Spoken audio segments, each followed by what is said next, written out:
დილა მშვიდობის ყველას წარმატებულ კვირეულს გისურვებთ. ორშაბათია 30 აპრილი. მე გიორგი ისაკაძე ვარ, ვიწყებთ საქმიან დილას BMG-ს გუნდის სახელით მოგესალმებით Pirveli-ზე ყველას. დღეს გამორჩეული დღეა საქართველოში, შეიარაღებული ძალების დღე აღინიშნება. ქართული არმია დაარსებიდან 27 წლის იუბილეს ზეიმობს. მე მაინც იმედიანი ვარ, რომ საქართველოს რჩეული ადამიანების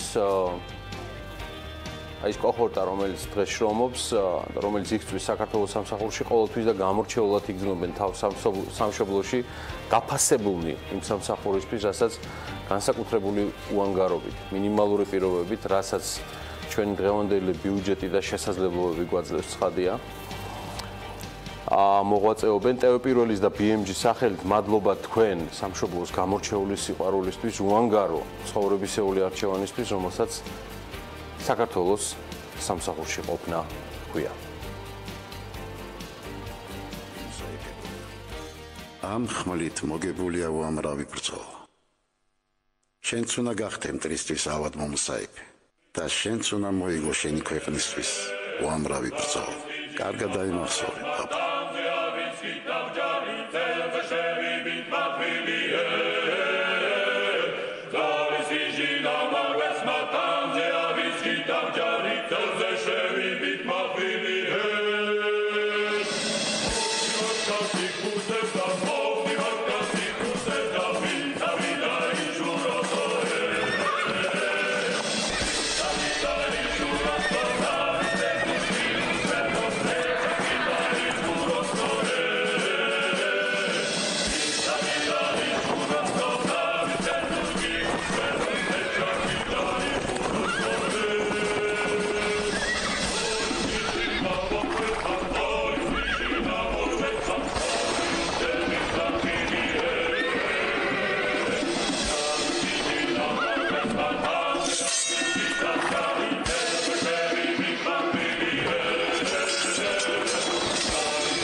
რავი მუსაიფი კახთ ბატონი ირაკლისა.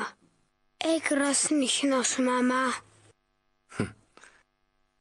ეგ ნიშნავს, რომ იყო ავად მომუსაიფე მტერთან და ყოველთვის დაამარცხო ბრძოლის ველზე. ყველას ჩვენ სამხედრო მოსამსახურეებთან ერთად გვეამაყოს ამ დღით. ამ დღეს ულოცავ ყველას, მოქმედს თუ გადამდგარს, რიგიც თუ მაღალჩინოსანს. ვინც ერთი აგური მაინც დადო ამ ყველაზე საშური საქმის ქართული არმიის მშენებლობაში.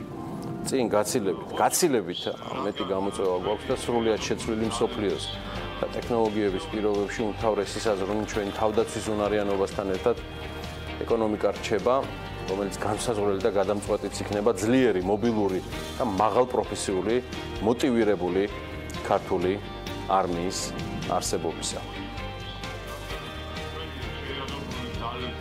ამიტომაც ვართ ჩვენ BMG ქართული ეკონომიკის და მისი ბიზნესის ჭეშმარიტი მეწარმეების და არა გადაზულუქებული თვითმარქვია ანტრეპრენერების მუდმივ სამსახურში ვრჩებით გადასახადის გადამხდელთა თანხების მუდმივ და უმკაცრეს ზედამხედველად. ასე გავაგრძელებთ მუდამ სწორუპოვარი ქართული ინსტიტუციების შესაქმნელად და გასაძლიერებლად. ამასობაში კი მსოფლიო ბანკის შედარებით პოზიტიური ამბავი და რეიტინგიც წამოგვეწია მსოფლიო ბანკს მადლობა გვიწილა და პოზიტივი ორშაბათს დილიდან სოფლიოში საერთაშორისო მოგზაურების რაოდენობის მიხედვით საქართველო 45 ადგილზეა. სოფლიო ბანკის მონაცემებით სოფლიოში ყველაზე მეტი უცხოელი ვიზიტორი აი საფრანგეთს სტუმრობს. და 2016 წელს მათმა რაოდენობამ 82 მილიონს გადააჭარბა. მეორე ადგილს შეერთებული შტატები იკავებს, ისინი 77 მილიონ ვიზიტორს მასპინძლობენ, მესამე ადგილზე კი ესპანეთია. სოფლიო ბანკის მონაცემებით თუკი 1995 წელს. მე მინდა რომ ყველამ კარგად დაინახოს ერთგვარი შედარებითი სტატისტიკური ანალიზი. 1995 წელს საქართველოს მხოლოდ 85,000 უცხოელი ვიზიტორი ესტუმრა. 2016 წელს მათი რაოდენობა 6,371,000-მდე არის გაზრდილი. თქვენ ახლა გრაფიკაზე ხედავთ ზუსტად იმ რუს თუ როგორ იზრდებოდა ამ წლების განმავლობაში, დაახლოებით 11 წლის განმავლობაში უცხოელი ვიზიტორების რაოდენობა საქართველოში. 2016 წელს მსოფლიოში უცხოელი ვიზიტორების ჯავრმა რაოდენობამ 1,2 მილიონს გადააჭარბა. ყველაზე ნაკლები საერთაშორისო მოგზაური ნუგაგი გვერდებათ გვინეას სტუმრობს და მათი რაოდენობა წლიურად 16,000 არ აღემატება. აი 2017 წლის ჯამური მონაცემებით კი საქართველოში უცხოური ტურიზმიდან შემოსავალი 2 მილიარდ 750 მილიონი დოლარი გახლდათ, რაც 585 მილიარდით, ანუ უკაცრავად 5 ენა მიყილა ნეტა ამინ. 585 მილიონით მეტია გასული წლის ანალოგიურ მაჩვენებელზე. მოკლედ 2017 წლის ჯამური მონაცემებით ტურიზმის წილმა თლიან შიდა პროდუქტში თითქმის 7%, 6,9%-ს მიაღწია GDP-სთან მიმართებაში. ცოტა გავხალისდეთ დილა ადრიან. ჩვენში უყვართ სტუმრები, თუმცა კარგ მასპინძლობას შესაბამისი შემოსავლები სჭირდება, ხო და აი ამ გადმოსახედიდან ზედმეტად კაცრად ნუგაშჯით ახლა ჩემი პროლოგის აი ამ შემდეგ გმირებს.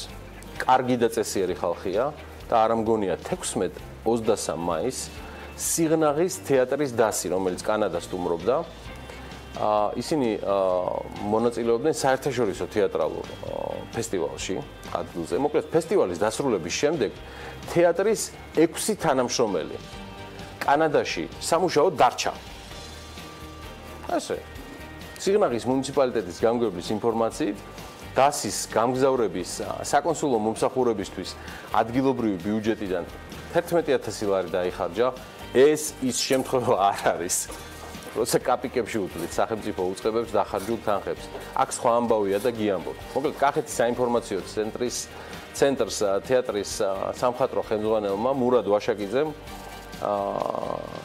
ისეთი არაჩვეულებრივი ამბავი უამბო, რომ კანადაში მყოფმა ქართველებმა დასში სამუშაო წევრებს შესთავაზეს სამსახური, რის გამოც მათ თეატრთან, ანუ თელავის თეატრთან მოქმედი სამუშაო ხელშეკრულება გაწყვიტეს. 23 მაისს დასრულდა ფესტივალი, რის შემდეგაც 6 ადამიანმა, რომლებსაც ასე ვთქვათ, შესთავაზეს სამუშაო, გადაწყვიტეს დარჩენა და მათ რა უთხრეს? საათში $20 გადაგიხდითო.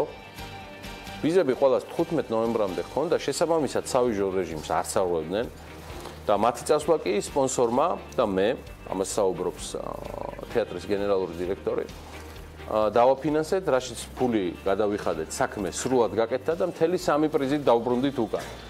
თეატრის ხელმძღვანელი ბრძანებს, რომ კომუნისტური რეჟიმი აღარ არის და მათ ვისაც ეს ვიზის პერიოდი სადაც უნდა იქ შეუძლიათ გაატარონ, ამიტომ მეც მარტივად დავაწერინე ამ ხალხს იქვე განცხადებები სამსახურიდან წასვლაზე. სხვათა შორის ყველა მსახიობი არ არის, ზოგი მხატვარია, ზოგის გამნათლებელი, ერთი მაგალითად რადისტია. აი ესეთი რამ მოგვიყვა. უпростоრად კახეთის საინფორმაციო ცენტრს გაუგზიარა მურად ვაშაკიძემ. წარმატებები თელავის დას კანადაში. ესახელებინო საქართველოს განსაკუთრებული და გამორჩეული პროფესიონალიზმით. იმერეთში კი არჩევნები დასრულდა. ხო, სხვათა შორის არჩილ კერესელიძის და მარიამ ბარათაშვილის არაჩვეულებრივი სიმღერით ოქტომბრის მარჯნისფერ საპოვნელაზე დასცხეს გამარჯვებულებმა პარტიულებმა გაგანია გაზაფხულზე. ეს იქით იყოს და ჩვენთვის ძალზე მნიშვნელოვან მშენებლობას ქუთაისის აეროპორტის ტერმინალს მინდა ყველამ ერთად გადავხედოთ. ეს არის ძალიან მნიშვნელოვანი ამბავი. განახლებული ტერმინალი 2019 წლის დასაწყისში აეროპორტის სრული რეაბილიტაციის დასრულებისას უნდა გაიხსნას. ახალი ინფრასტრუქტურა აეროპორტს 3-ჯერ მეტი მგზავრის მიღების შესაძლებლობას მისცემს, ვიდრე დღეს მას აქვს. აი ამ ვიდეო გრაფიკიდან ჩანს და შესაბამისი ვიდეო კადრებიდან თუ ახალი ტერმინალი რაფორმატის იქნება და რა მასშტაბის შენდება, მაშინ ქუთაისის აეროპორტი მინდა გითხრათ, რომ ნამდვილად ევროპული გარემო იქნება, ტერასებიანი შესასვლელით და ძალიან ლამაზი დიზაინის გაზრდილი გაფართოებული საერთაშორისო აეროპორტის შემოგვემატება. სხვათა ტენდერის მიხედვით, რომელიც ამ სამუშაოების შემსრულებლის მოსაძიებლად ტარდებოდა, განსაზღვრული იყო, რომ შიდა ფართი 0 ნიშნული ზემოთ 13105 კვადრატული მეტრია. და პროექტის თანახმად ტერმინალის ღირებულება 23.305.095 ლარი იყო. ტენდერში გაიმარჯვა და ახალ ტერმინალს სამშენებლო კომპანია ანაგი აშენებს, იმედია ვადები აღარ გადაიხედება და მომავალ წელს ამ დროს უკვე კარგად ამოქოქილი ამბები გვექნება. მინდა გითხრათ, რომ დღეს შედარებით განსხვავებული ფორმატია. ეს ეხება ყველაფერს, მათ შორის ჩვენ ანონსებსაც. ყველაზე მეტად ამ ანონსებაში დაგვას, რომ ჩვენმა კიდევ ერთმა თანაწამყვანმა ის სულ რამდენიმე წუთში ოდნავ მოგვიანებით შემოგვიერთდება, გულისხმობ ბუკა პეტრიაშვილს, რომელმაც დაანონსა თავისი პირველი სტუმარი, რომელსაც კიდევ ერთხელ გითხარით, სულ რამდენიმე წუთში უმასპინძლებს, თუმცა ეს გახდა იმის მიზეზი, რომ როგორც იქნა მეღირსა ანალოპიაშვილი დასაწყისშივე პროლოგშივე დავიბრუნე. ჩემთან აქ გვერდზე არის და შესაბამისად შემომეხიდება პროლოგის წარდგენა. შენადილამშვიდობის. მშვიდობის. გიორგი მაყურებელს დავბრუნდი აქეთ ლოკაციაზე, მაგრამ არც იქით ასე ვიწყებ და სულ მალე გადავინაცვლებ, თუმცა იქამდე დახვედრას და აეროპორტზე ვერ გამოვტოვებდი ამბებს. მასპინძლობა ქართული უკვე ჰორტესის სტანდარტით იქნება. საქართველოს სასტუმროების, რესტორნების და კაფეების ფედერაცია ევროპის სასტუმროების, რესტორნების და კაფეების გამაერთიანებელი ორგანიზაციის ჰორტესის წევრი გახდა. საქართველოს სასტუმროების, რესტორნების და კაფეების ფედერაციის პრეზიდენტის ქეთევან მელაძის ინფორმაციით, მათი ფედერაცია ერთ-ერთია უკვე 29 ევროპული ქვეყნის 40-მდე ასოციაციას შორის, რომელიც 1979 წელს არის დაარსებული და შესაბამისად ისინი სწორედ ამ ორგანიზაციის წევრები არიან. იმედია, ეს კიდევ ერთი ნაბიჯი იქნება მათ შორის მომსახურების სფეროში სტანდარტების გაუმჯობესების. მით უმეტეს, როცა ტურიზმის ზრდა თვალსაჩინო და მაღალია და ამ მხრივ მიღებული სიკეთებით ძალიან ბევრისთვის საგრძნობი. აი კონკრეტული მაგალითიც. 2012 წლის შემდეგ საქართველოს სამთო კურორტებზე ტურისტების რაოდენობა არის 491%-ით გიორგი გაზრდილი. ეკონომიკის და მდგრადი განვითარების სამინისტროს სულ ცოტა ხნის წინ გავრცელებული ინფორმაციით, გუდაურში, ბაკურიანში, სვანეთის სამთო კურორტებსა და კურორტ გოდერძიზე ბოლო წლებში საქართველოში როგორც ადგილობრივი, ისე საერთაშორისო ტურისტების რაოდენობა, ანუ 6 წელიწადში გაიზარდა 491%-ით. ხო, 491, არც მეტი და არც ნაკლები, ხო?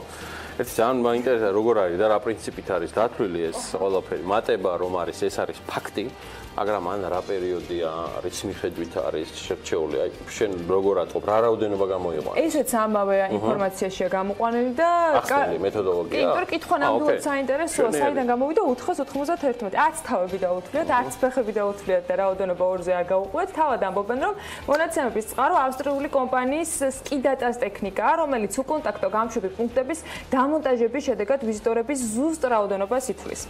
ამავე ინფორმაციაში აღნიშნულია, რომ 2017-2018 წლებში სამთო კურორტებზე ვიზიტორების რაოდენობა იყო 25%-ით გაზრდილი. მაგალითად, გუდაურში 17-18 წლებში 345,997 ვიზიტორს მასპინძლობთ, რაც წინა წელთან შედარებით სწორედ რომ 25%-იანი ზრდა. ბაკურიანს რაც შეეხება ამავე პერიოდში, ანუ სულ ახლახანს დასრულებულ ზამთრის სეზონზე, წინა სეზონთან შედარებით, ანუ 2016-17 წლის ზამთრის სეზონთან შედარებით ვიზიტორების რაოდენობა 15%-ით გაიზარდა.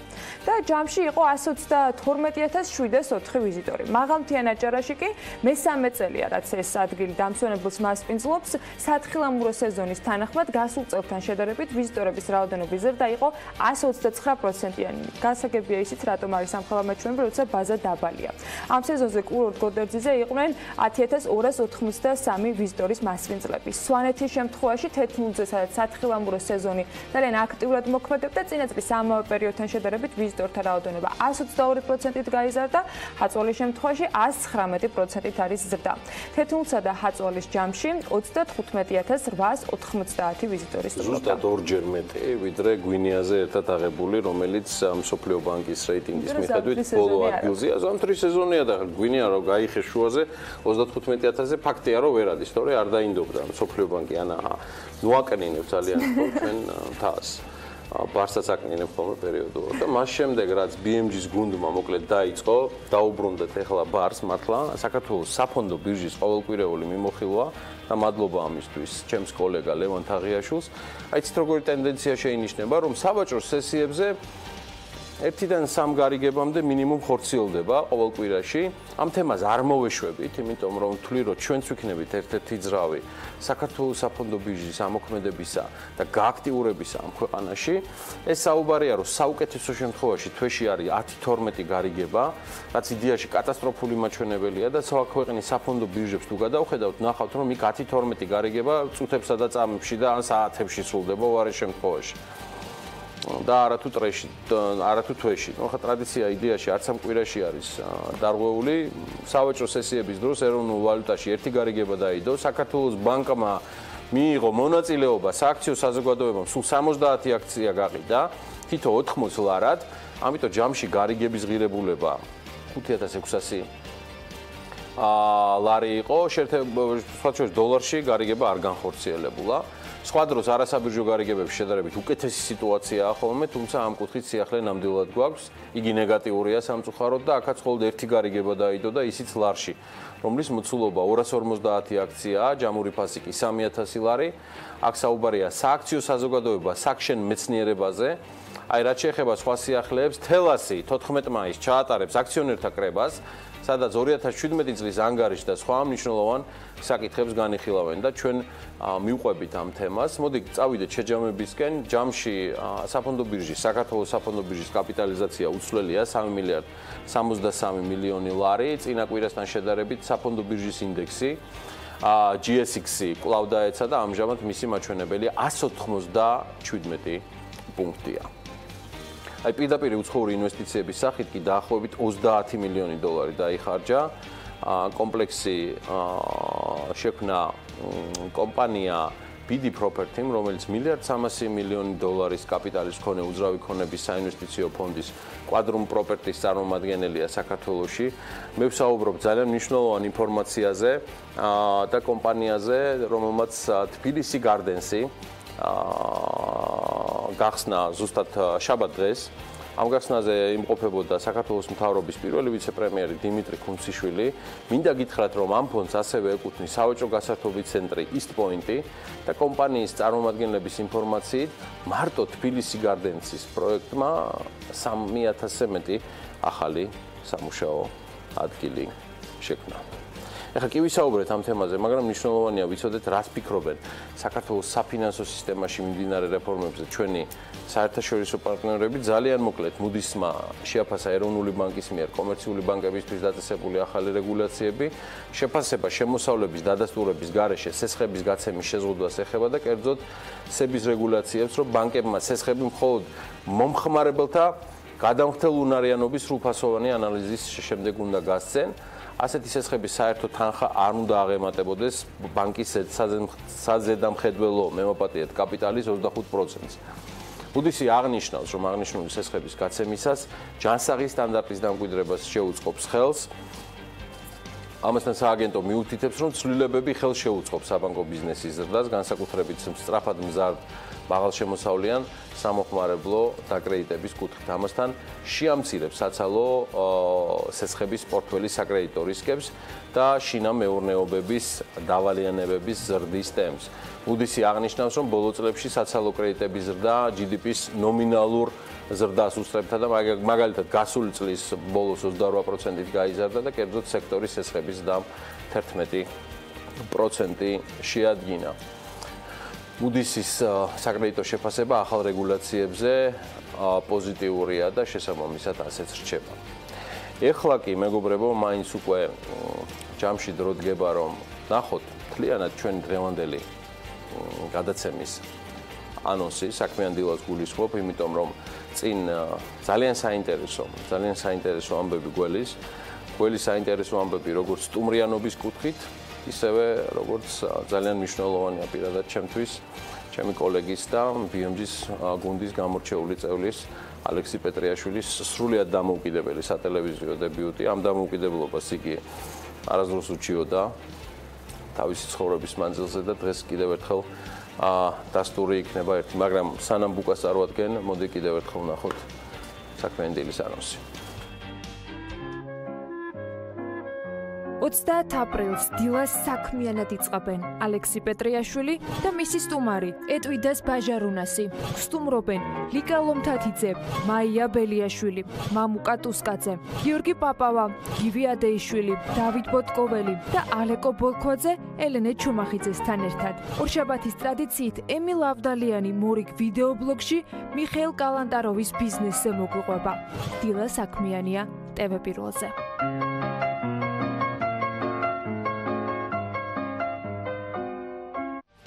დილა უთენია ვიწყებთ სტუმრიანობას ალექსი პეტრიაშვილთან ერთად მიზეზსაც აიახავე მოგახსენებთ დღეს და ხვალ თბილისი ნატო საქართველოს სახალხო დიპლომატიის ფორუმის მასპინძელია. ძალიან მნიშვნელოვანი ღონისძიება და დღის წესრიგის მიხედვით ფორუმზე მისასალმებელი სიტყვით სწორედ პრემიერს და პრეზიდენტს ელოდებიან.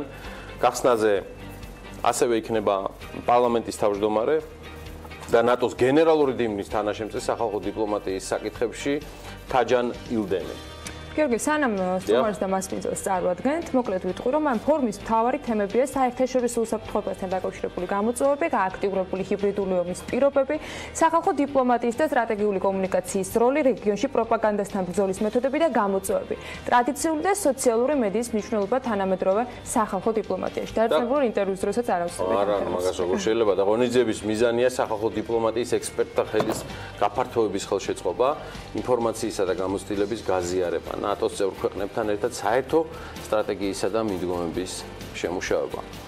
მესამედ იმართება ჩვენი ქვეყნის დედაქალაქში, ჩემო ბატონო, ეს ფორუმი და ჩემთვის განსაკუთრებით პატივია, რომ მას პირველად საქმიანი დილის ეთერით ხსნით ფაქტობრივად და რაც თავარია ბუკა პეტრიაშვილის თანაწამყვანობით. ხალბატონებო და ბატონებო, ალექსი პეტრიაშვილი, BMG-ის პოლიტიკური მიმოხილველი და მისი სტუმარია ეტვიდას ბაჟარუნასი. ლიტვის საგარეო საქმეთა სამინისტროს წარმომადგენელი, იგი საგანგებო დავალებათა ელჩია სწორედ ჰიბრიდული საფრთხეების საკითხებში. ბუკა მოგესალმებით, დილამშვიდობის, მოხარული ვარ, რომ დილის 8 საათიდან ერთად ვართ და შრომობთ BMG-ის და მთელი ქვეყნის საკითხილ დღეოდ.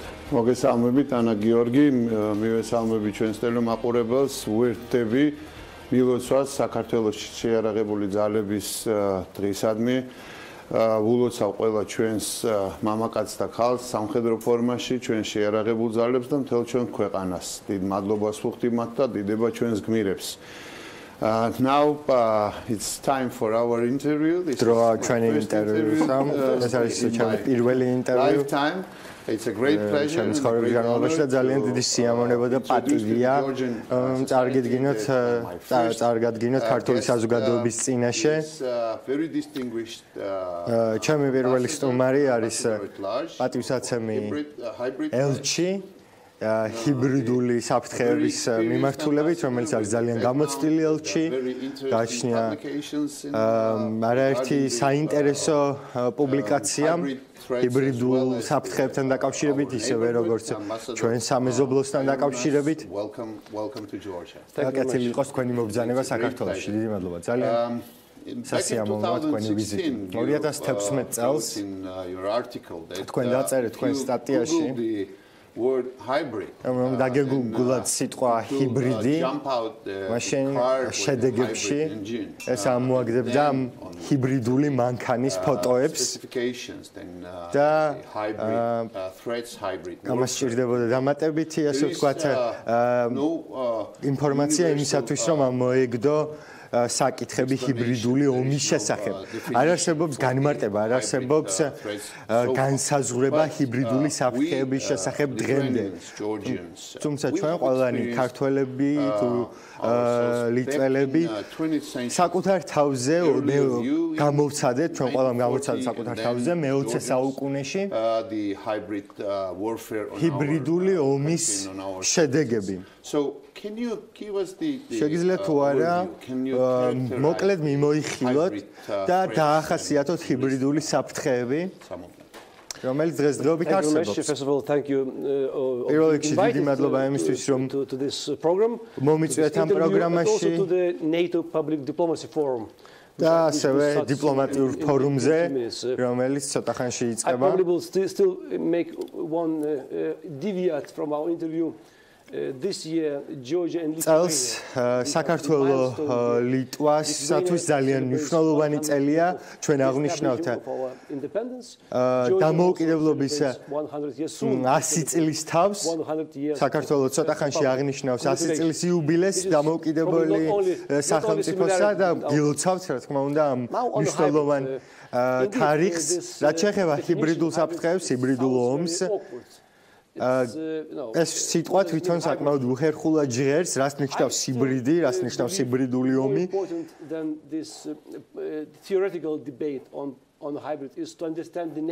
მე ჯერა რომ თეორეტიკულ განსაზღვრებაზე მნიშვნელოვანი არის მისი შინაარსის გაგება და ამ შინაარსის გაგება შეგვიძლია თუნდაც რუსეთის ინტერვენციის მაგალითზე უკრაინაში და თუნდაც რუსეთის თავდასხმის მაგალითზე საქართველოზე You Ukrainians, we Lithuanians, we say remember 2008 ჩვენ ლიტველები ვამბობ ძალიან ხშირად გახსოვდეთ 2008 წლის აგვისტოს ომი რომელიც არის ჰიბრიდული ომის და ჰიბრიდული საფრთხის მაგალითი The more we in the West start to analyze what Russia is doing. დასავლეთში ჩვენ ვაანალიზებთ ყველაფერს, რასაც რუსეთი აკეთებს, იქნება ეს არჩევნების მიმართულებით, პროპაგანდის მიმართულებით, რადიკალური პოლიტიკური ძალების მხარდაჭერის მიმართულება და სფერო იმისათვის, რომ გაართულოს გადაწყვეტილების მიღების პროცესი სხვადასხვა ქვეყნებში. In case of Ukraine to meddle into Ukrainian affairs. უკრაინის მაგალითად სწორედ ამ მექანიზმებს მიმართა რუსეთმა თუ იქნება ეს თუნდაც საფრანგეთში, სადაც რუსეთი შეეცადა გავლენა მოეხდინა არჩევნების პროცესზე, ან თუნდაც ამერიკის შეერთებული შტატების საარჩევნო პროცესზე და მე შემიძლია არაერთი მაგალითის მოყვანა, სადაც ძალიან კარგად čans ჰიბრიდული ომის ელემენტები. We vote NATO EU decisions. In 2016 and then 2016 წელს in the same year EU NATO და ევროკავშირი იღებს ჰიბრიდული ომისა და საფრთხეების განსაზღვრებას, რაც გულისხმობს იმას, რომ ეს არის სამხედრო და ნახევრად სამხედრო ზომების, ასე ვთქვათ, კომბინაცია. და მე ხაზს უსვამ, რომ ეს გულისხმობს სამხედრო და არასამხედრო ზომების კომბინაციას ყველა, ასე ვთქვათ, პროცესში. იქნება ეს სპეცნაზი, რომელიც ახდენს შენობების ოკუპაციას თუ ყველა სხვა დანარჩენი თანმხლები პროცესები, რომელიც ამ პროცედურას ახლავს თან. ეს ყველა ეს კომბინაცია ისახავს მიზნად კონკრეტულ ასე ვთქვათ წინაპირობას Foreign Affairs of Lithuania, Linas Linkevičius, when თქვენ აღნიშნეთ ლიტვის საგარეო საქმეთა წარმომადგენელი, რომელიც ღიად საუბრობს ანტიპროპაგანდის შესახებ, ის ყოველთვის ძალიან კაცრად გამოდიოდა და აფიქსირებდა საკუთარ პოზიციას. დასავლური დემოკრატიული და ამბობდა, რომ დასავლური დემოკრატიული საზოგადოება აგებს საკუთარ ბრძოლას რუსეთის წინააღმდეგ. Fake news, which is the იქნება ეს სტარი ნიუსის გავრცელება თუ კონკრეტული პროპაგანდა, ეს არის ჰიბრიდული ომის ნაირსახეობა. შესაბამისად, ევროკავშირი იღებს კონკრეტულ გადაწყვეტილებებს და ჩვენ ხედავთ, რომ საერთო სურათი იცვლება, მაგრამ ძლიერად შეგიძლია თქვათ, რომ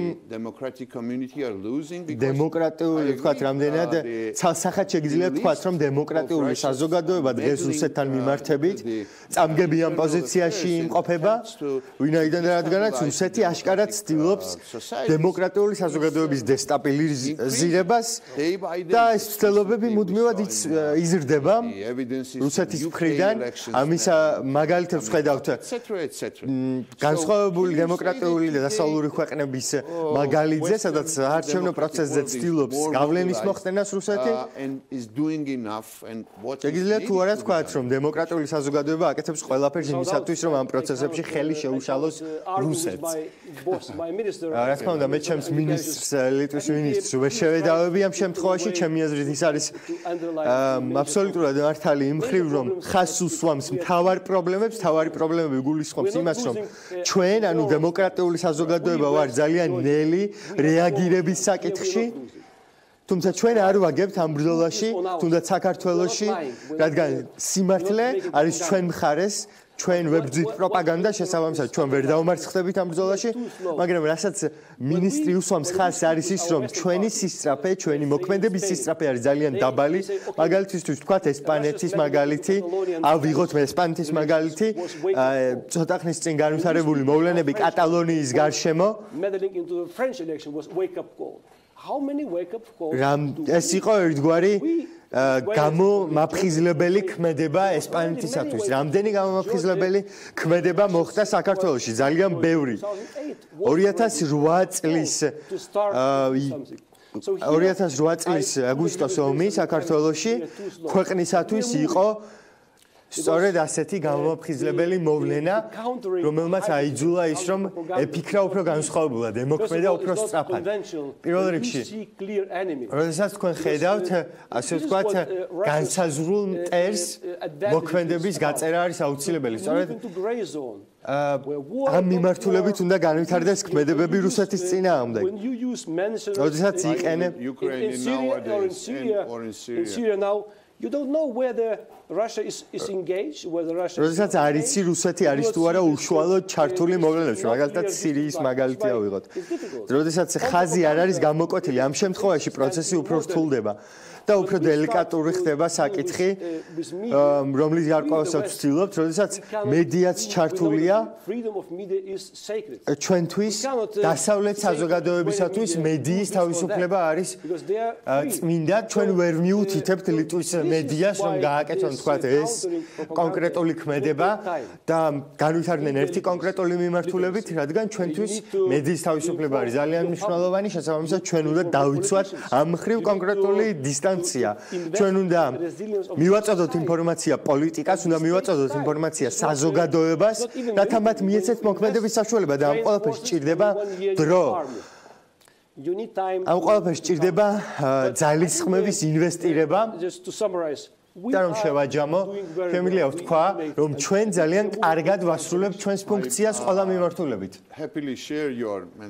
მე დიდი სიამოვნებით გავიზიარებ თქვენს ენთუზიაზმსა და ოპტიმიზმს, როგორც უკვე აღინიშნა ამ დილით თქვენ ესწრებით ძალიან მნიშვნელოვან ფორუმს, რომელიც საქართველოს ნატოს საჯარო დიპლომატიის საკითხს ეძღვნება. So Georgia has one of, if not the greatest, საქართველოს ყავს ერთ-ერთი ყველაზე ძლიერი მხარდამჭერი ტერიტორიული მთლიანობის მიმართულებით ლიტვის სახით.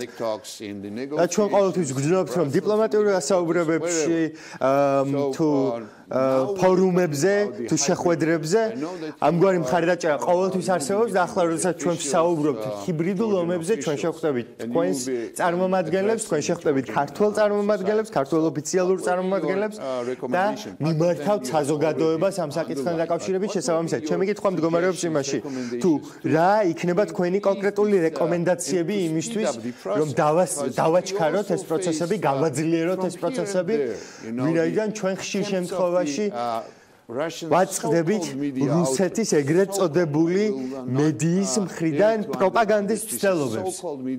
ეს არ არის ლეგიტიმიზირებული მედია საშუალებები, ეს არის ფსევდომედია საშუალებები, რომლებიც ცდილობენ შემოაღწიონ საქართველოს საზოგადოებრივ ფსიქოლოგიაში. შესაბამისად, რა გზები უნდა გამოვიყენოთ მათ წინააღმდეგ, როგორია თქვენი რეკომენდაციები, ბატონო ელჩო? როგორც ლიტვა, ასევე საქართველო არის ძალიან პატარა ქვეყანა. და პირველი შეტყობინება, რომლის გადაცემა ჩვენ შეგვიძლია, არის ის, რომ ჩვენ ქართველები უნდა ვუზიარებდეთ საზოგადოებას საკუთარ გამოცდილებას, საერთაშორისო საზოგადოებას. უკანასკნელი სემინარი, რომელიც გავმართეთ, მიძღვნილი იყო ნატო უკრაინის ფორუმის თაობაზე, რომელიც გულისხმობდა ჰიბრიდული ომის სფეროს, ცოტა ხნის წინ მომხდარ რუსეთ-უკრაინის ომის თაობაზე. ეს არის ერთ-ერთი რამ, რაც უნდა გავაკეთოთ, გავუზიაროთ ჩვენი გამოცდილება საერთაშორისო საზოგადოებას. ასევე შეგვიძლია გავიზიაროთ ჩვენი სტრატეგიული მეზობლების, ასე ვთქვათ, მხარდაჭერა და მოვიშველიოთ მათი გამოცდილებაც, ეს არის ასევე ძალიან მნიშვნელოვანი, იქნება ეს სტრატეგიული ქვეყნების მხარდაჭერა თუ არა სამთავრობო ორგანიზაციების და მხარდაჭერა უნდა გამოვიყენოთ აუცილებლად ეს ინსტრუმენტები. აუცილებელი არის ის, რომ ყველაზე მთავარი შეტყობინება დაკავშირებულია იმასთან, რომ წინააღმდეგობა ყოველთვის უნდა იყოს უმთავრესად ეროვნულ დონეზე. კომუნიკაციის ხაზი ყოველთვის გადის ეროვნულ დონეზე. თავრობა უნდა იყოს ამ ყველაფრის სათავეში, ენერგეტიკული დამოუკიდებლობა უნდა არსებობდეს ქვეყანაში. იმისათვის, რომ დაუპირისპირდეთ ჰიბრიდულ ომს. რა თქმა უნდა, აუცილებელია, რომ საზოგადოებას ესმოდეს ამ პრობლემის სირთულე, ესმოდეს ამ საფრთხეების სერიოზულობა და უნდა აცნობიერებდნენ თუ რას ნიშნავს ჰიბრიდული ომი, რას ნიშნავს ჰიბრიდული საფრთხე. მაგალითისთვის ჩვენ გვყავს სპეციალისტები, რომლებიც მუშაობენ დეზინფორმაციის მიმართულებით. ისინი ყოველდღიურად საუბრობენ უნივერსიტეტებში თუ სკოლებში იმის შესახებ, თუ როგორ უნდა აღვიქვათ რუსული ქმედებები, როგორ უნდა აღვიქვათ რუსეთის მიერ წარმოებული ჰიბრიდული ომები. და ჩემი აზრით ძალიან კარგი იქნება, თუ კი ქართველები ისწავლიან ჩვენი გამოცდილებიდან. ისინი მიიღებენ ამ ინფორმაციას ჩვენი ცოდნის საფუძველზე.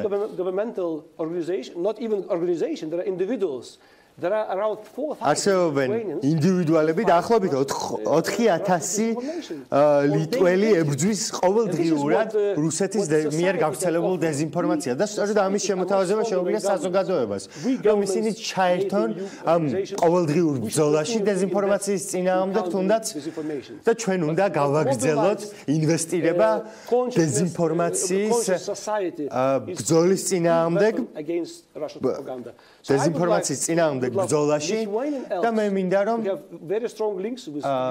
ლიტვას ჰქონდეს ძალიან ძლიერი კავშირები უკრაინასთან, საქართველოსთან, ესპანეთთან, ბრიტანეთთან, შეიქმნას ერთგვარი know-how იმასთან დაკავშირებით, თუ როგორ უნდა გავუმკლავდეთ ჰიბრიდულ საფრთხეებს და დეზინფორმაციას. დიდი მადლობა ბატონო ელჩო, ლიტვასთან ერთად და ლიტვის ელჩთან ერთად ჩვენ შევძლებთ გავუმკლავდეთ ამ საფრთხეებს, ჩვენ გისურვებთ ძალიან კარგი ინფორმაციის გაცვლის პროცედურას ამ ორდღიანი კონფერენციის ფარგლებში, რომელიც დაგეგმილი გაქვთ ჩვენს ქვეყანაში. დიდი მადლობა კიდევ ერთხელ, გისურვებთ წარმატებებს. მადლობა ჩვენს პოლიტიკურ მიმოხილველს კოპეტრიაშვილმა, უმასპინძლა ეტვიდად ბაიარანუს, ლიტვის საგარეო საქმეთა სამინისტროს საგანგებო დავალებათა ელჩი ჰიბრიდული საკითხების საფრთხეების საკითხებში. თქვენ სულ რამდენიმე წუთში ამ ინტერვიუს სრულ ვერსიას ნახავთ BMG-ზე.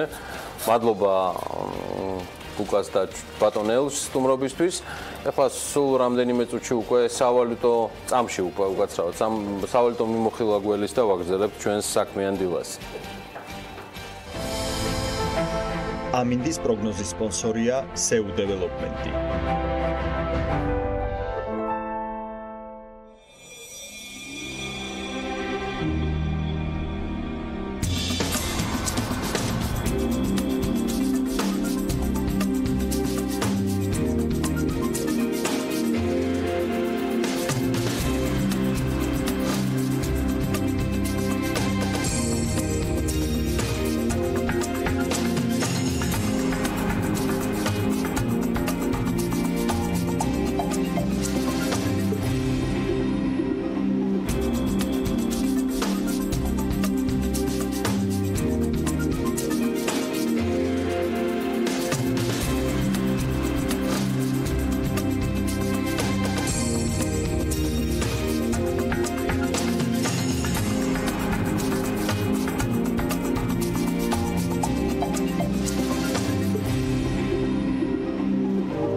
ამინდის პროგნოზის სპონსორია SEU დეველოპმენტი.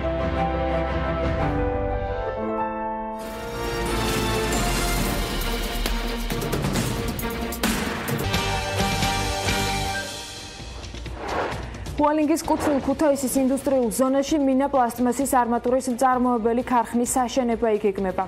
მომხმარებლები ინტერნეტის ხარისხის გაკონტროლებას შეძლებენ. საქართველოს ავიამიმართულებების განვითარების ფორუმზე Road Europe 2018-ზე წარდგენილი პროექტებით და შედეგებით სულ რამდენიმე წამში ბიზნეს სიახლეებით ვართ ეთერში. Hualingis კუთვნილ ქუთაისის ინდუსტრიულ ზონაში მინა პლასტმასის არმატურის მწარმოებელი ქარხანა უნდა აშენდეს, რომელმაც პროდუქციის საცდელი პარტია უკვე გამოუშვა. ამის შესახებ BMG-ის Hualingis თავისუფალი ეკონომიკური ზონის აღმასრულებელმა დირექტორმა სუსონ იბლაძემ მიაწოდა ინფორმაცია. მისი განმარტებით ამჟამად საწარმო ხარისხის დამადასტურებელ პროცედურებს გადიან ISO სერტიფიკატის მისაღებად, რის შემდეგაც უკვე სრულ მასშტაბიან ოპერირებას დაიწყებენ. საწარმო აზერბაიჯანულ-ქართული ინვესტიციით არის გაკეთებული და მასში $1 მილიონი ჩაიდო.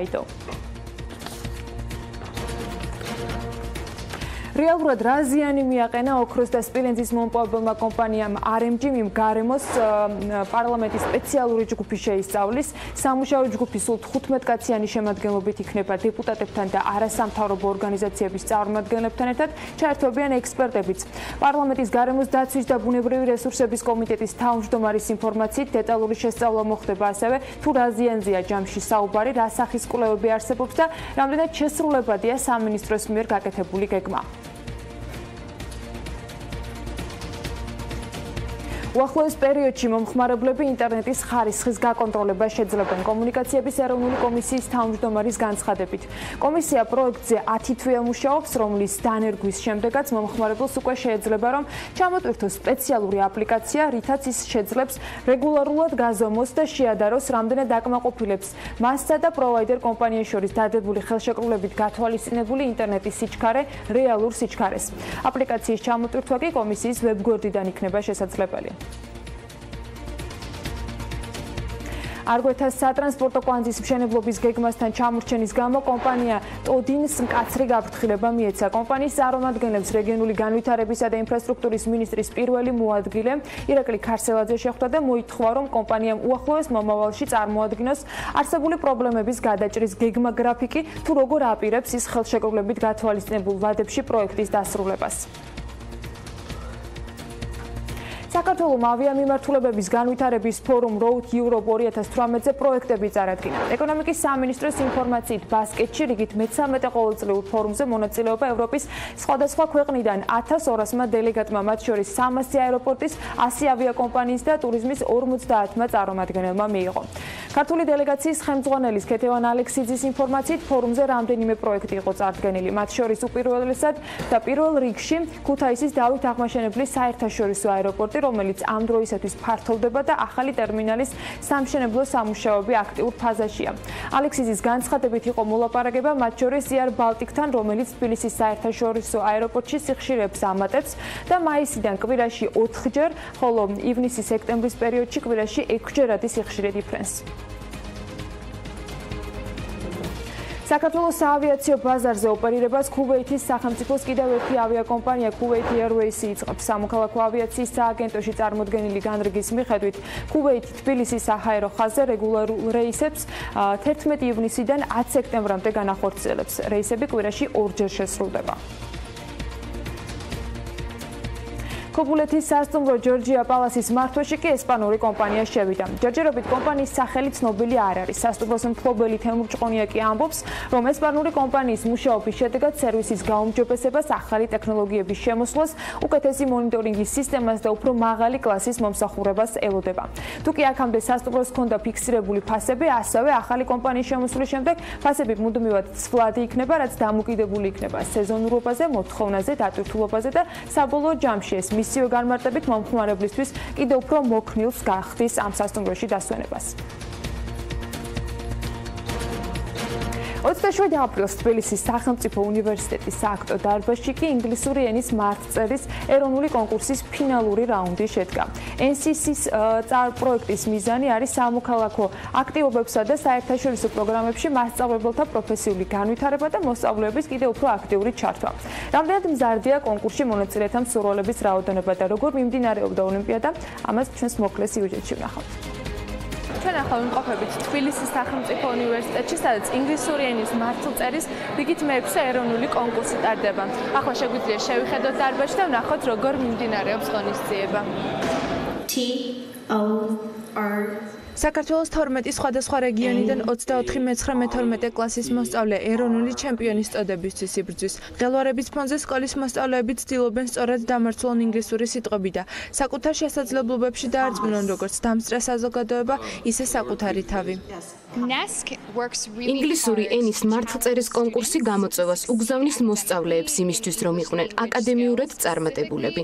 კარგად ისაუბრონ და მარტივად წაიკითხონ რთული ტექსტები.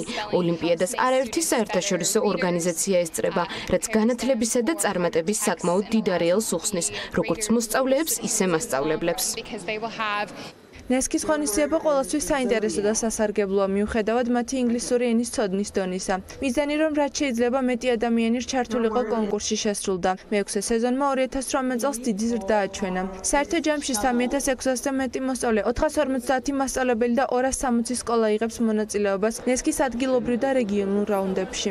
ინგლისური ენის მართლწერის კონკურსში მონაწილეობა იყო უფასო და ხელმისაწვდომი ყველა მოსწავლისათვის მე-6 მე-12 კლასებში, ასევე მნიშვნელოვანია და აღსანიშნავია, რომ ეს კონკურსი პოპულარული ხდება ყოველ წელს და ამაზე რა თქმა უნდა მოწმობს სტატისტიკაც. წელს მონაწილეობა მიიღო დაახლოებით 3600-მა მოსწავლემ და 400-მა მასწავლებელმა. ვფიქრობთ, რომ ეს არის ნამდვილად მნიშვნელოვანი, ასევე იმ კუთხით, რომ ეს ხელს უწყობს რა თქმა უნდა ეთნიკური უმცირესობების სამოქალაქო ინტეგრაციასაც. კონკურსის ფარგლებში 20 სხვადასხვა ორგანიზაციას მიეცა საშუალება გაცნობოდა ქართველ მოზარდებს. პირველი და მეორე ადგილის გამარჯვებულებს და მათ პედაგოგებს კი სერტიფიკატები და არაერთი პრიზი გადაეცათ. ნესკი კი აგრძელებს იყოს პოპულარული ოლიმპიადა საქართველოში და მიისწრაფვის, რომ გახდეს ღირებული იარაღი საქართველოს გლობალური განვითარებისთვის, უცხო ენის შესწავლის საშუალებით. წარმატებები ნესკ ჯორჯიას. ვინასწრებთ ერთ ჩვენთვის მნიშვნელოვან თემაზე, რომელსაც მრავალი თვის განმავლობაში ვაშუქებთ ამ სტუდიაში. საფინანსო კომპანია საქართველოს დაზარალებულებმა რამდენიმე კვირის წინ კომპანიის ფაქტობრივი მფლობელის მერაბ ფერაძის მხარდასაჭერად აქციაც გამართეს. როგორც დაზარალებულები აცხადებენ, მსგავსი აქციები არ იქნება ერთჯერადი, იგი პერმანენტულ ხასიათს შეიძენს. ეს არ მოხდება მხოლოდ სატუსაღოსთან, ციხესთან, არამედ სხვა სახელმწიფო სტრუქტურების მიმდებარე ტერიტორიებზე, ერთადერთი მოთხოვნით, რათა მერაბ ფერაძის გათავისუფლება მოხდეს. ამ თემასთან დაკავშირებით მოვიწვიეთ საფინანსო კომპანიას საქართველოს დაზარალებულებიც. ჩვენთან ერთად არიან ლიკა ლომთათიძე და მაია ბელიაშვილი, მე მათ მივესალმები, დიდი მადლობა მოგბრძანებისთვის. და ჩვენთან ერთად არის მათი უფლებადამცველიც, ბატონი მამუკა ტუსკაძე, დილამშვიდობის ბატონი მამუკა. მე მაინტერესებს შესავალში გავაკეთე კიდეც აღნიშნა, რომ ამ სტუდიაში ბევრჯერ ყოფილან ამ კომპანიის წარმომადგენლები. თუმცა არც ერთხელ არ გაჟღერებულა თავის დროზე მერაბ ფერაძის გათავისუფლების მოთხოვნა. იყო პრეტენზიები სახელმწიფო უწყებების მიმართ და არ იყო მერაბ ფერაძის გათავისუფლების მოთხოვნა. რა შეიცვალა დამოკიდებულებაში, თუ შეიძლება რო გითხრათ და შესაბამისად რატომ ითხოვთ ამ გათავისუფლებას? მოგესალმებით. დილამშვიდობის.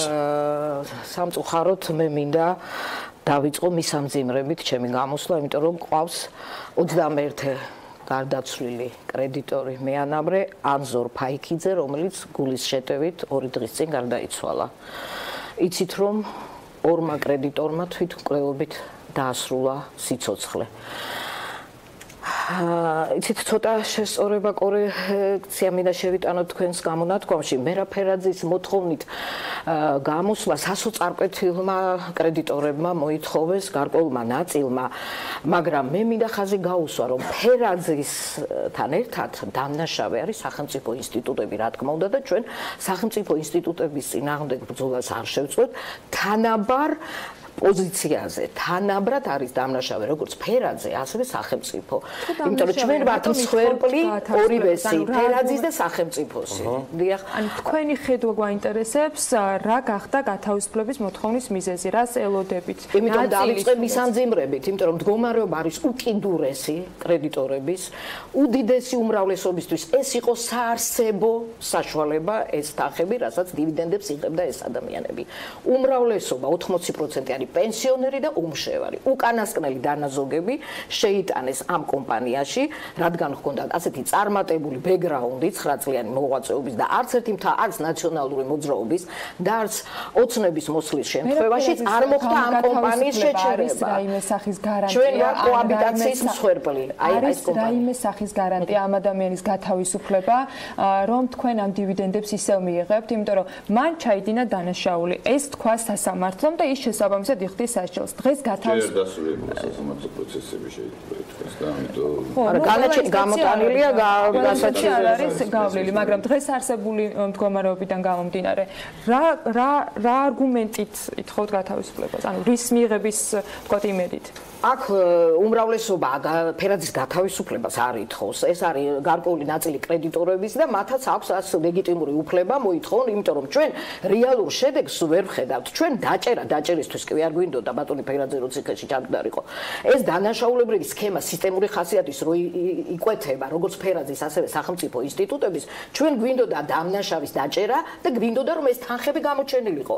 ჩვენ მქონდა პარლამენტში მოლაპარაკებები ბატონ გურამ მაჭარაშვილთან, ვითხოვდით რომ ეს წარმოებები 16 სახის წარმოება რაც აქვს გარკვეულ შემოსავალს რაღაცას იძლეოდა და ამიტომ გვინდოდა რომ ეს ეტაპობრივად არ გაჩერებულიყო ეს წარმოებები და ეტაპობრივად აი 1000 ლარიანი, 2000-იანი, 3000-იანი მიანაბრე პენსიონერები რისთვისაც ეს არის სასიცოცხლო მნიშვნელობის ხალხმა რომ გაესტუმრებინათ ამაზე ქონდა მოლაპარაკება რატომღაც ეს არ მოხდა ამიტომ მე მინდა ხაზი გაუსვა რომ ჩვენთვის მნიშვნელოვანია დაგვიბრუნდეს თანხები თორე სახელმწიფო გვეთქვის აი რა ვქნა დამნაშავე და დავიჭირეთ ფერაძე იტყვის რომ მე უკვე მოვიხადე თქვა საჯელი და ჩვენი თანხები სად არის ამ დროს სად არის თანხები როდესაც 9 წელი ეს კომპანია ამდენი მიანაბრე ჩაითრია ეროვნული ბანკის დანაშაულით ფინანსური საფინანსო პოლიციის ხელშეწყობით პროკურატურის ხელშეწყობით თქვენ იცით რა პირობებში ცხოვრობდით ხომ 9 წელი პატარა გასქურას ვერ ამუშავებდი თუ ვიღაც არ ლობირებდა და აი 105 მილიონის ბრუნის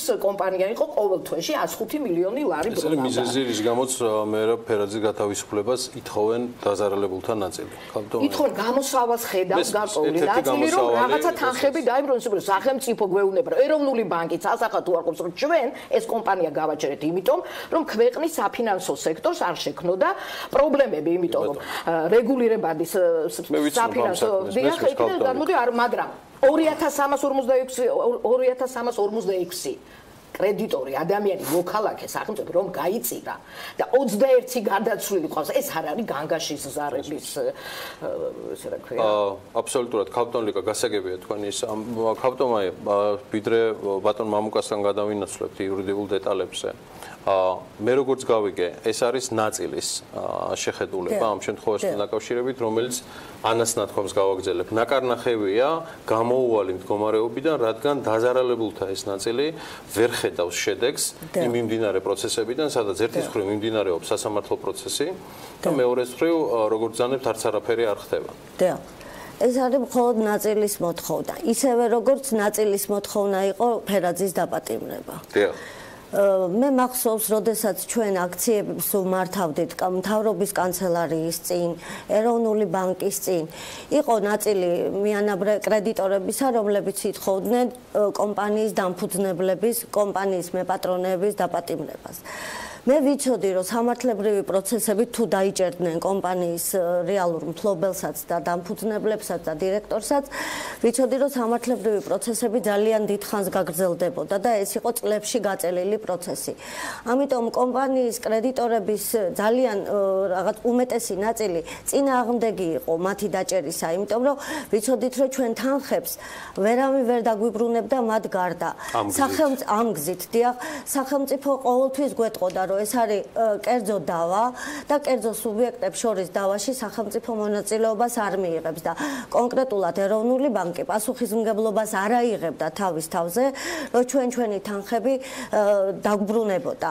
ამიტომ მაშინ ჯერ კიდევ დასაწყისში ჩვენ საქმის დაკავება, საქმის აღძვრა, სასამართლოში საქმის წარება მოთხოვნის საფუძველზე ხომ არ მომხდარა მის ქმედებებში იყო გარკვეული კანონთა შეუსაბამობები. ხო, ეს მარტო ის ხო არ არის, რომ საფინანსო კომპანია საქართველოს კრედიტორების ნაწილი რადგან ითხოვდა ეს მოთხოვნა დაკმაყოფილდა. მოთხოვნით ხომ არ ხდება ამ შემთხვევაში ეს? მოთხოვნით შევიდა ზუსტად ეროვნული ბანკის მიერ გამოცემული 20 სექტემბრის განკარგულება გახდა მიზეზი ფაქტიურად და ის ჩვენ აი ბატონი მამუკა იურისტია და შეუძლია იურიდიულად ახსნას განკარგულება, რომლითაც კომპანიას აეკრძალა სახსრების მოზიდვა და დაუწესდა შეზღუდვები, ეს იყო იურისტები როგორც გვიხსნიან, იყო არა დოკუმენტი, იმიტომ რომ მასში არ იყო მითითებული საიდენტიფიკაციო კოდი. ამ დროს არსებობდა ორი საფინანსო კომპანია საქართველოს, მაშინ ჩვენ ჯერ კიდევ არ ვიყავით საქმის კურსში, დეტალებს არ ვიცნობდით.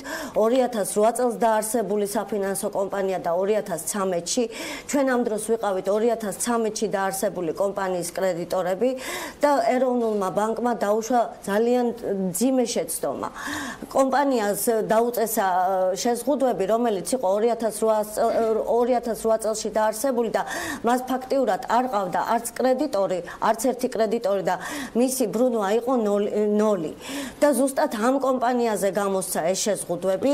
სწორედ ეს განკარგულება გახდა გაჟონა ეროვნული ბანკიდან ამ განკარგულებამ და შემდეგ ეს განკარგულება შეიქმნა იმ კოლაფსის მიზეზი, რაც დატრიალდა შემდგომ კომპანიაში. მე თქვენს წინამორბედებთან ბატონო მამუკა, ან მოქმედთან ან ყოფილებთან, ეს უკვე არ ვიცი დაზარალებულები როგორ არიან ჩამოყალიბებულები, მქონდა ყოველთვის ესეთი კითხვა, რასაც ახლა ქალბატონ ლიკასთან და მაიასგანაც ვისმენ. რამდენად ხედავდნენ გამოსავალს მერაფერაძის დაჭერაში, დატუსაღებაში და რამდენად გადაწყვეტდა ეს 2000-ზე მეტი დაზარალებულის პრობლემას, რომელთაგან უკვე როგორც ქალბატონმა ლიკამ ბრძანა 21 გარდაცვლილიც არის. კიდევ ერთხელ ვამბობ, დღეს არის თუ არა მერაფერაძის გათავისუფლების მოთხოვნა, ნაკარნახები უკიდურესი გამოვალი მდგომარეობით და რამდენად აქ არის 100%-იანი გარანტია, რომ ეს გადაწყვეტს დაზარალებულთა ფინანსურ პრობლემებს. გისმენთ?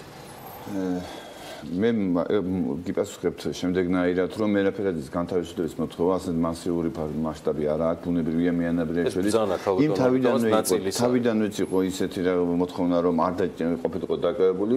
მუხლის ისეთი აქვს მიყენებული ამ შემთხვევაში და მიმდინარეობს მეორე ინსტანციაში და სავარაუდოდ მესამე ინსტანციაც იქნება 192, რაც პრინციპში არ მომხდარა და ფერაძე დღეს რეალურად საშესიფრის ვალის გულისთვის და მე დარწმუნებული ვარ, რომ შემდგომში თუ ის გააგრძელებს სამართლებრივ დავას, შესაძლებელია ტრანსფერებას მოხდეს ამ და მასზე ინკრიმინირებული დანაშაულის. ფერაძე დღესაც აღიარებს, რომ მას და კომპანიას აქვს ვალი ამ ადამიანების, თუმცა ეს არ არის დანაშაულებრივი ქმედება. უბრალოდ სახელმწიფომ ერთი ეს გადაიყვანა პოლიტიკურ ჭრიში და ფერაძეს ასე სწრაფად და უცებ იმიტომ დააკავეს იმ წელიწადნახევრის უკან, რომ 2300 მიანაბრეს პროტესტი, რომელიც უკვე იყო აგორებული და მნიშვნელოვანი და არჩევნებით წინ ახლოვდებოდა,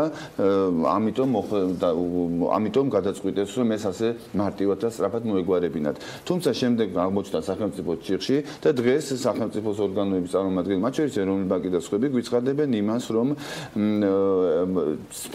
არასამაკო საფინანსო სექტორზე აუცილებელი იყო რეგულაციები და იცით თქვენ მნიშვნელოვანი რაღაცები შეიცვალა იგივე 51 მოხსნა დაკავშირებით, ეხლაც იცვლება და ბუნებრივია, მინდა გითხრათ ასევე, რომ დღესაც რასაც აპირებენ საბანკო სექტორში, ბუნებრივია გარკვეული ინტერესი არის და აუცილებელიც კი არის დარეგულირდეს საბანკო სექტორი, თუმცა ეს ისე ხისტად და როგორც ახლა დღეიდან უნდა დაიწყოს, ასე არ შეიძლება, იმიტომ რომ ესეც გამოიწვევს საბანკო სექტორში და ჩვენ საფინანსო კომპანია საქართველოს დაზარალებულებთან ერთად და თითქოს ერთის მხრივ საქმის გამოსწორების მაგერ მივიღებთ კიდე სხვა დაზარალებულებს, რომელიც ბანკებიდან იქნება დაზარალებული, უკვე ბანკებიც იქნებიან დაზარალებულები და ამის გამო მე მოქალაქეს ბუნებრივია მათი კლიენტები. სწორედ ეს მოხდა საფინანსო კომპანია საქართველოს შემთხვევაშიც, იმიტომ რომ ფერაძეს ბიზნესი აუცილებლად უნდა მოქცეულიყო რეგულაციებში, მაგრამ 2300 მიენაბრის ხარჯზე არა. და ნამდვილად 2300-დან 21 გადაცემის მიენაბრის პარალელურ სახელმწიფოსი გადამამოკლება მარტივადრობა არის, ეს არის მნიშვნელოვანი და დღეს სახელმწიფო ამას საერთოდ არ იზიარებს ამ ბრალეულობას და არ უნდა რომ აღიაროს რომ რაღაც პოლიტიკური მნიშვნელობის ფაქტს, რომელსაც ვთქვათ არასაბანკო საფინანსო სექტორზე კიდევ ერთხელ მეორდები რეგულაცია ქვია და ეს აუცილებელიც იყო, ასე ხისად, ასე ერთი ხელის მოსვლით გააკეთეს და დამთავრდა. თითქოს წარმოვიდგინოთ ესეთი რაღაცა, რომ 2300 მიანავრიდან ჯანმრთელად ამყოფოს ყველა ღმერთმა არამათი მოთხოვნის გამო, იმის გამო, რომ სასამართლო პროცესები იმგვარად წარიმართა და მერაფერაძის უფლებადამცველებმა იმარჯვეს ამ სასამართლო პროცესებზე, მერაფერაძე გამართლდა. ამასთან დაერთო ქალბატონ ლიკა, ქალბატონი მაიას მსგავსი და მიმდევრების მოთხოვნები მერაფერაძის გათავისუფლებასთან დაკავშირებით, ისეც იმის გამო, რომ არ მიმდევარი მეურვე სერწოში სახელმწიფო. თქვენ ხართ მიმდევარი იმისა, ქალბატონ ლიკა, რომ დაუბრუნდეს მიანაბრეებს თანხები. ამას 2300-ზე იზიარებს დარწმუნებული ვარ.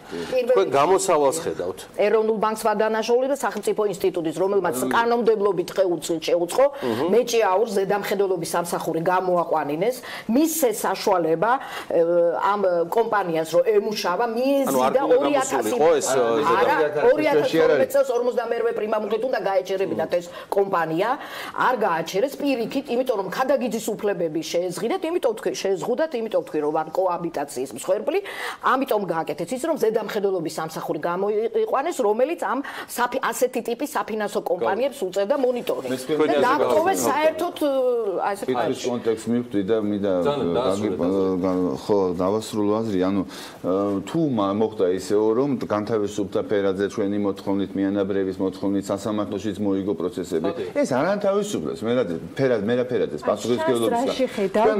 არა, როგორ უნდა ჩახედოთ, არა, უნდა ჩახედოთ ციგნის დეტალებს. ხო უყურე როგორ არის ცეცხლის ხელშეკრულება ყველა ადამიანთან გაფორმებული. ეს შეუულებრად სამოქალაქო დავა არის და ყველა ადამიანი მიიღებს. ანუ ფერაძეს აქვს ცეცხლის ხელშეკრულება როგორც კომპანიის მეფე. ვადიანი ხელშეკრულება. ის არის ვალდებული 2300 კაცის წინაშე რომ დაუბრუნოს ეს. ფერაძე გამართლდება ამ საქმეში თუ საბოლოო ჯამში დანაშაულს დაუდგინდება უზენაესას სტრასბურგმაც კი რო გაამართლოს ფერაძე შეიძლება გამართლდეს უკანონო მსჯავრობის გამო რომ არასამართლიანი სასამართლოს გამო და სტრასბურგის სასამართლო ფერაძეს აუცილებლად მისცემს გამართლდება თუ გამწყუნდება მას აქვს ქონება რომელთაც შეუძლია რომ პასუხი აქვს ანუ გადაიხადოს ის რამდენიმე მილიონის დავალიანება მას აქვს ქონება რომელიც სწორი მართვის შემთხვევაში თუ ფერაძის მხრიდანაც იქნება ბრძოლობა და სახელმწიფოს მხრიდანაც იქნება ბრძოლობა სტარტაპი იმდენი აქვს ფერაძის ქონებას რომ შესაძლებელი არის ფერაძემს წლების მანძილზე კითხვით გადმოვალ ერთი წუთით შესაძლებელია მადლობა ბატონო ქალბატონ ლიკა და ქალბატონ მაია მაქვს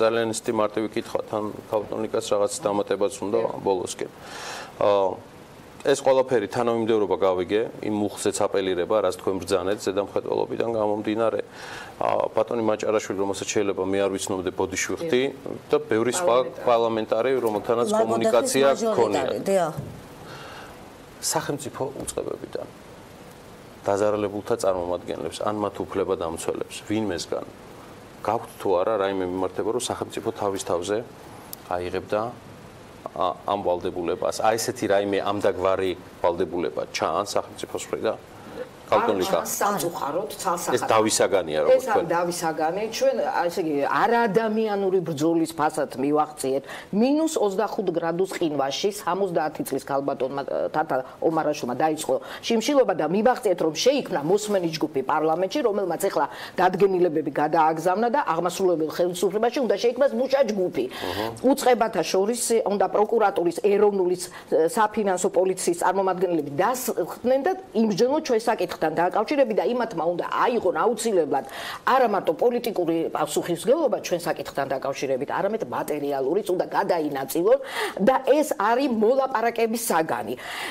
ფერაძე სახელმწიფოსა ჩვენ შორის ჩვენ დაუსრულებლები 5-6 წელი სამართლებრივ დავაში ფინანსური და მატერიალური და ფიზიკური შესაძლებლობა ელემენტარულად აღარ აქვს ყოველდღე გვაკლდება ორ კვირაში ერთხელ თითო კრედიტორი. ამიტომ ჩვენი უდიდესი თხოვნა აი ეს მუშა ჯგუფი რაც შეიქმნება მალე შეიქმნას და მიიღონ პრაქტიკული ადამიანებისთვის, კრედიტორებისთვის გადასარჩენი გადაწყვეტილება ფერაძეს თუ ეს გამოსავალი იქნება რომ ფერაძემ უნდა ამუშავოს და გადაგვიხადოს ეტაპობრივად მარტივად, მაგრამ გარანტიით. ჩვენ უნდა გარანტიით, რომ ეს კაცი ამას შეასრულებს და თავის პირობებს ეროვნულმა ბანკმა თავისი პასუხისმგებლობა აუცილებლად უნდა აიღოს. უზრუნველყოფილი სხვადასხვა ქონება არის, აღრიცხულია და ექსპერტის დასკვნებიც არის და კარგი მენეჯმენტის პირობებში შესაძლებელია ამ ქონების დასტუმრება. ჩვენ ჯერ კიდე შარშანს ოქტომბერ-ნოემბერში პრემიერ-მინისტრის სახელზე შევიტანეთ განცხადება, რომელშიც ვითხოვდით, რომ არ გაჩერებულიყო ეს ბიზნესები. თქვენ კი წეგან ახსენეთ, რომ მაინც პირამიდა არისო და როდესაც დაიწყო ეს პროცესები, გიორგი კეპულაძე გამოდიოდა ტელევიზორში და წმინდა პირამიდა არისო ამბობდა, მაგრამ ჩვენ მიგვაჩნია, რომ წმინდა პირამიდის კლასიკურ პირამიდას, რასაც გულისხმობთ, კლასიკური პირამიდის უკან 16 დასახელების ბიზნესი არ ადგას.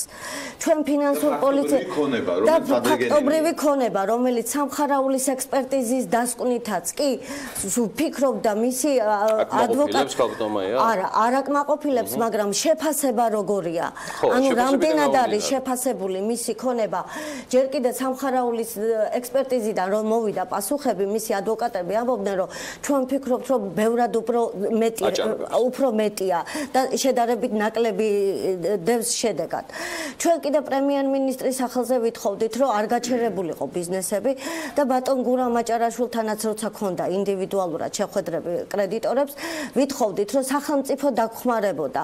ჩაესვა დროებითი მართველი, არ გაჩერებულიყო ეს ბიზნესები, ემუშავა და თუნდაც ეტაპობრივად მომხდარიყო თანხების გასტუმრება ხალხზე. რამდენად რეალისტური არის თქვენ კითხავთ და ამით დავასრულებ, რამდენად რეალისტური არის არსებული ბიზნესებით იმ რაოდენობის თანხის გასტუმრება და რაი დაახლოებით რამდენ გადათვლილი თუ გაქვთ რამდენ წელში შეძენთ, რომ მის ბიზნესებთან დაკავშირებითაც მე მაქვს ინფორმაცია, რომ ზირთად ის ბიზნესებიც მუშაობდა ისე, რომ მანერი მოგება არ ქონია. თანამშრომლები, რომლებიც დასაქმებული ყავდა, მათ შორის ერთ-ერთ საავადმყოფოში ყოველგვარი ხელფასის გარეშე მუშაობდნენ და მათ მიმართეს არანაირად არასწორი ინფორმაცია გაქვთ. მას შემდეგ რაც გაჩერდა საავადმყოფო, სადაც დიალიზის აპარატები იდგა და სადაც ცეხეპატიტის აპარატი და უძვირფასესი აპარატურა 300,000 ევროა თითო აპარატში გადახდილი და 11 ასეთი აპარატი. შეფასება evaluation-ი ქონების ბოლომდე მომხდარა. არ ვიცით რამდენი არის დიალიზი ერთი წუთი დავასრულებ რა. ისა სახელმწიფო დაფინანსებით დიალიზის ავადმყოფები მთელი კახეთის რეგიონის დადიოდნენ და სახელმწიფო ჯანდაცვიდან და იყო ნათქვამი, რომ მხოლოდ ნაწილის დაფარვა შეიძლება. ნაწილის დაფარვა მხოლოდ გავყიდით ამ ქონებას ნაწილია. კი ბატონო, დაახლოებით 30-40% შეიძლება ამოვიდეს თანხის არსებული ვალი, რაც არის გასასწრებელი და დამთავრდება ამით ეს პრობლემა. არ დამთავრდება ეს პრობლემა. ამიტომ მე ვფიქრობ, იმ 30-40%-ის ღირებულების. ანუ დაახლოებით 18-20 მილიონი ღირებულების ქონების და ამ ქონებაზე განთავსებული ბიზნესის ეფექტური მართვით შესაძლებელია თუნდაც 8 წლის მერე 7 წლის შემდეგ ბოდის გიხდით მე საერთოდ არ მაინტერესებს ხა ფერაძის ქონებას რომ რამის გასტუმრება შეძლებოდა ეს კომპანიას არ დახურავდნენ აქ არის მიზანმიმართული სახელმწიფოსთან ერთად გაკეთებული თაღლითური სქემა ქადაგიძის მიერ დატოვებული ბომბი ნაციონალური მოძრაობისთვის იმიტომ რომ დღევანდელი პრეზიდენტის მშობლები არიან დაზარალებულები ამ კომპანიის ეს არის ძალიან დიდი და ჩვენ ვართ მსხვერპლი ყველაფერი ამისად მიმართავ ეროვნული ბანკის მესვეურებს პირდაპირ მიმართავ ეროვნული ბანკის მესვეურებს რატომ ესე იგი თებერვალში როდესაც პროკურატურამ დაადგინა რომ იქ არანაირი თაღლითური სქემა და არანაირი კრიმინალი არ არსებობს მაშინ აპრილის თვეში რატომ დაუწესა შეზღუდვები რატომ შეეწერა 20 სექტემბერს და 4-თან დაუწესა ისეთ ბოდიშ გიხდით ბანკს აქვს მიმართებული ფინანსურ პოლიციაზე თავის დროზე პოლიციამ უთხრა იქ დანაშაულის ნიშნები არ იკვეთება თებერვალში მიიღო 2016 წლის პასუხი რომ არ იკვეთებოდა დანაშაული მე მაინც ეროვნულმა ბანკმა ბოდიშ გიხდი მაიკო შეაჩერა კომპანია რომელსაც 0 მიანაბრე ყავდა და შემდეგ დაუწესა 4 ნოემბერს ჩვენ უკვე კანცელარიასთან გქონდა აქცია და 4 ნოემბერს დაუწესა რეგულაციები კვალიფიციურად აღიარა ის რომელსაც გქონდა ფაქტიურად ისა შემდეგ ჩვენ რეალურად ვისაც ყავდა კრედიტორები. ზაღლის თავი არის დამახული ბატონო გიორგი, ჩვენ ეროვნულ ბანკთან როდესაც მართავდით აქციებს, ვითხოვდით, რომ იმ კონფიდენციალური ინფორმაცია, რომელიც მიწერ-მოწერას, რომელსაც ისა ჰქონდა ადგილი კომპანიასა და ეროვნულ ბანკს შორის 2016 წლის აპრილიდან, როდესაც მიმართავდა ეროვნული ბანკი, რომ კომპანიას შეეცვალა ბიზნეს მოდელი და დაეწია საპროცენტო განაკვეთი და აგრესიული სარეკლამო პოლიტიკა გაეჩერებინა, კომპანია ემორჩილებოდა და მე მაქვს ხელში თამაზ ლობჟანიძის კომპანიის დირექტორის მიერ გაგზავნილი წერილები, რომელშიც პასუხობს ბატონი თამაზი, რომ კომპანია მზად არის დაემორჩილოს ეროვნული ბანკის მითითებებს, შეცვალონ ბიზნეს მოდელი, უბრალოდ სთხოვს იმას, რომ არ მოხდეს როგორც კომპანიის კრედიტორებში, ასევე დებიტორებში აჟიოტაჟი სატეხვა და მათ უკვე საკმაოდ კარგი სახელი ჰქონდათ კრედიტორებში. ხავტონ ლიკა, ხავტონ მაია და ბატონ მამუკას, როგორც თქვენს უფლებადამცველს, ჩვენ მე მგონი მივადევნებთ კვლავ ამ თემას თვალყურს, გასაგებია უკვე ეს განახლებული მოთხოვნები ნაწილი დაზარალებულებისგან. მე ლიკა ლომთათიძეს და მაია ბელიაშვილს მადლობას ვუხდი მობრძანებისთვის. ჩვენ საქმის კურსში ჩავდგებით მომავალშიც, მათ შორის მამუკა ტუსკაძისგან ამ თემასთან მიმართებაში, რომელიც დაზარალებულთა უფლებადამცველი გახდა. ბატონ მამუკა, დიდი მადლობა თქვენი დროისთვის. ჩვენ ახლა გავალთ მოკლე რეკლამაზე და ბიზნეს სიახლეებით გიბრუნდებით სულ რამდენიმე წუთში, როგორც კი სტუმრებს გავაცნობთ.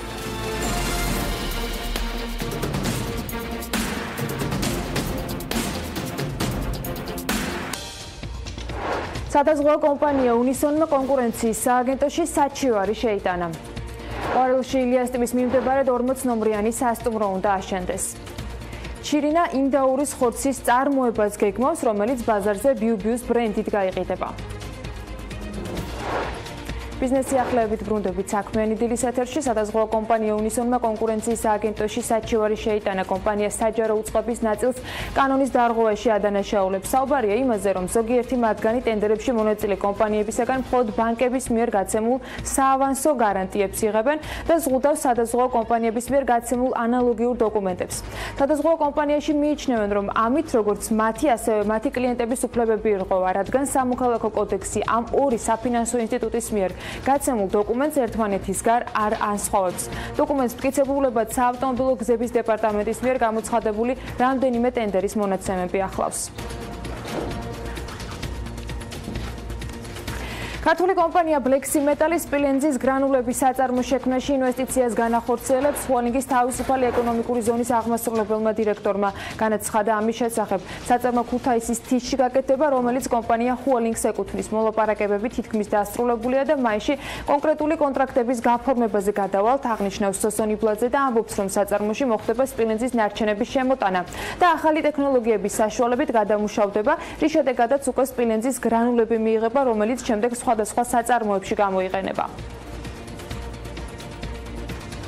პროექტ 50 იქონება შენის სასტუმროსათვის ფარგლებში. ყვარელში ილიას ტიპის მიმდებარედ 40 ნომრიანი სასტუმრო აშენდება, რისთვისაც 5 მილიონი ლარის ინვესტიცია უნდა განხორციელდეს და ახალი სამუშაო ადგილები შეიქმნას.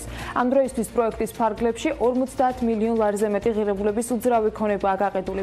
სასტუმროების დასაშენებლად განსახორციელებელი ინვესტიციის მოცულობა კი 100 მილიონს აჭარბებს. კომპანია ჩირინა ინდაურის ხორცის წარმოებას გეგმავს. ბაზარზე ბიუბიუს ბრენდით გამოვა ახალი პროდუქტი. ამის შესახებ ინფორმაციას კომპანიის დამფუძნებელი რევაზ ვაშაკიძე გვაწვდის.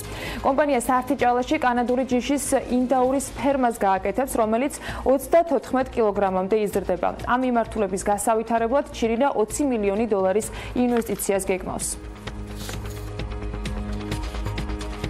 სოფელ ბერბუქში, გორის რაიონში თაფლის გადამამუშავებელი საწარმოს მშენებლობაზე ტენდერი ხელახლა გამოცხადდა. წინა ტენდერი, რომელსაც მშენებელი კომპანია ჯერ კიდევ 4 თვის წინ უნდა გამოევლინა, უშედეგო დასრულდა. 10-ვე მონაწილე ტექნიკური დოკუმენტაციის გამო დისკვალიფიცირებულია. მოგვიანებით ერთ-ერთმა ჯეოსერვისმა დაობის საბჭოსაც მიმართა, თუმცა კომპანიის საჩივარი არ დაკმაყოფილდა. კოოპერატივების განვითარების სააგენტოს მიერ გამოცხადებული ტენდერის პირობებით თაფლის გადამამუშავებელი საწარმოს სამშენებლო სამუშაოები 1,233,000 ლარად არის შეფასებული.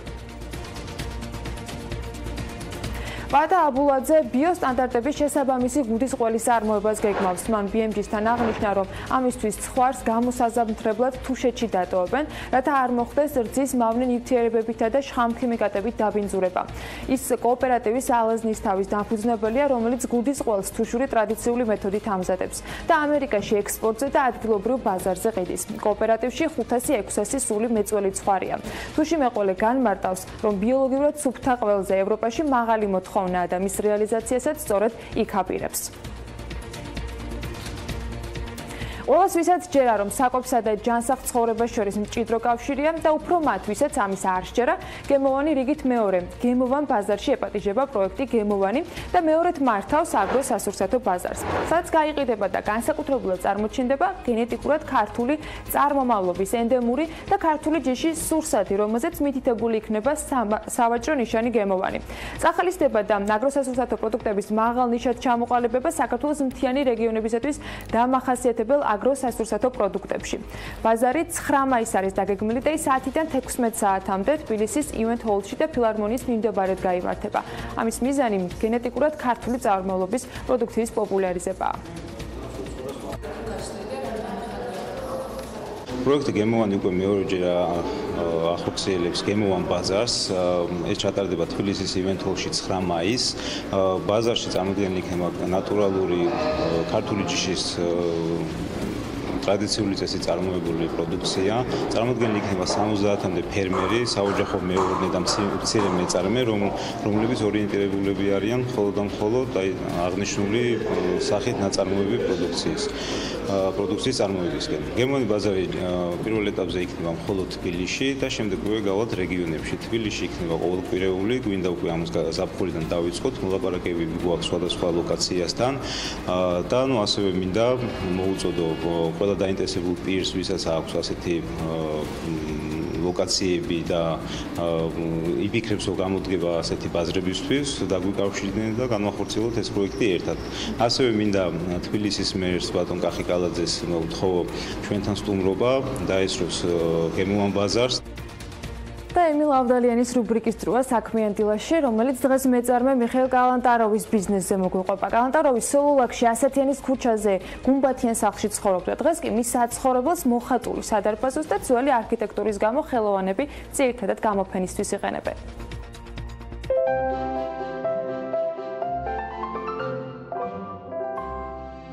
დილამშვიდობის. დღევანდელ გადაცემაში ჩვენი თემა იქნება შენობა ასათიანისა და მაჩაბლის ქუჩების კვეთაზე, რომლის მაცხოვრებელიც ცნობილი ნავთობმაგნატი მიხეილ კალანტაროვი იყო.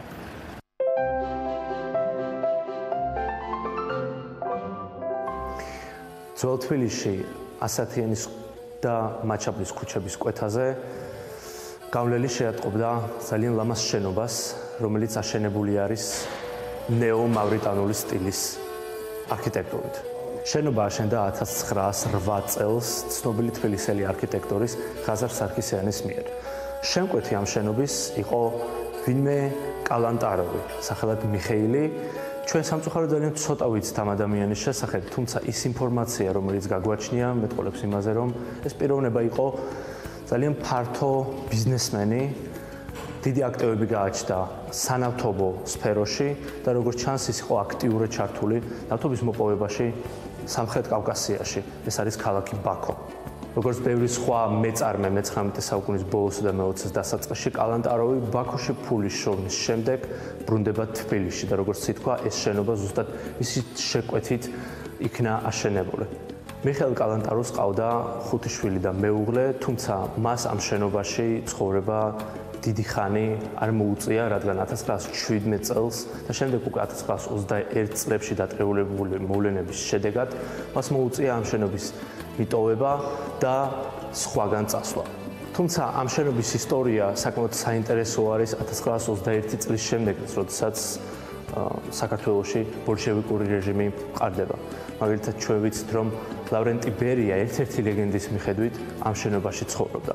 როგორც ითქვა, ეს შენობა აშენებული იყო ნეო-მავრიტანულ სტილში და თუ ჩვენ გადავხედავთ ძალიან ბევრ შენობას თბილისის მასშტაბით, შევამჩნევთ რამოდენიმე მსგავსებას. მაგალითად, თბილისის ოპერისა და ბალეტის შენობასთან, ყოფილ მერიის შენობასთან თანამედროვე საკრებულოს შენობა თავისუფლების მოედანზე და აი ამ შენობას შორის. ასეთი იყო მაჩაბლისა და ასათიანის ქუჩების კვეთაზე არსებული სახლის და მისი პატრონის მიხეილ კალანტაროვის მოკლე ისტორია.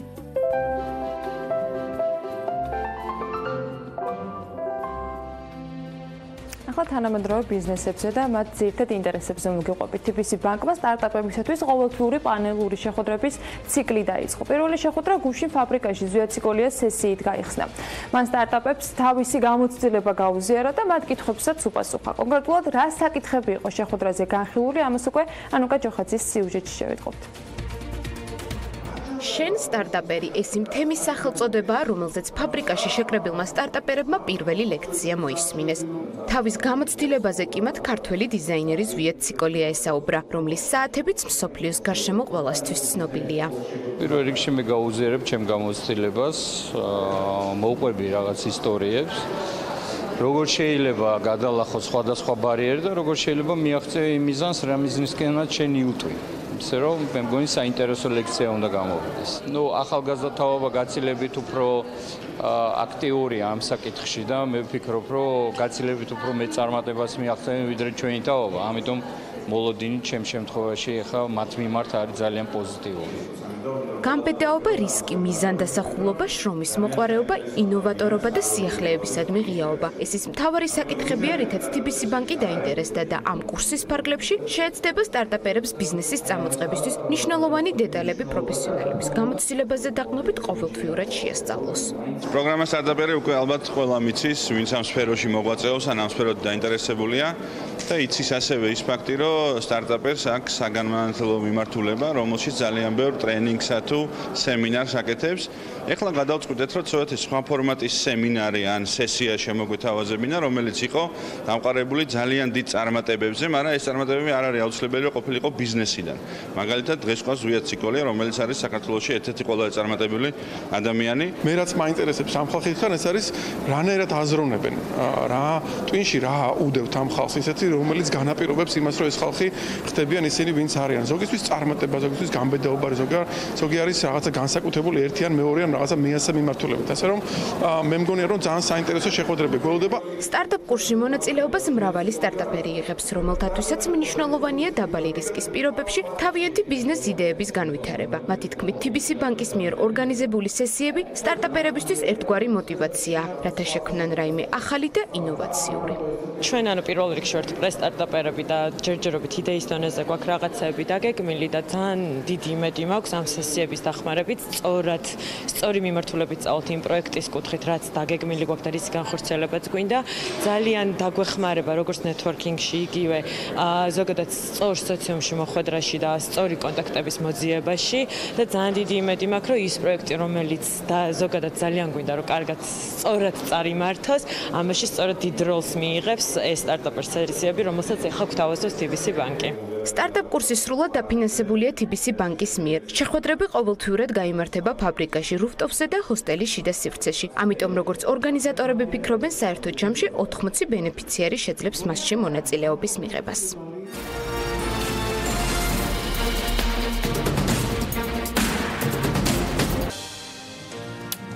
ტაქსის მძღოლებს, რეპეტიტორებს, ძიძებს, პროფილაქტიკის ხელოსნებს, გზავნილის მიღებ პირებსა და სალონში მომუშავე ადამიანებს ბანკში სესხის აღება გაუჭირდებათ და იდეა შეეზღუდებათ. ეროვნული ბანკის მიერ მომზადებული დოკუმენტის მიხედვით ამ პროფესიების დასაქმებულ ადამიანებს დაკრედიტებისას ბანკმა და მიკროსაფინანსო ორგანიზაციებმა კონკრეტული გაიდლაინების მიხედვით უნდა იხემძღვანელონ, რა წერია დოკუმენტის პროექტში და როგორია თემაზე ამ სექტორებში მომუშავე პირთა პოზიცია.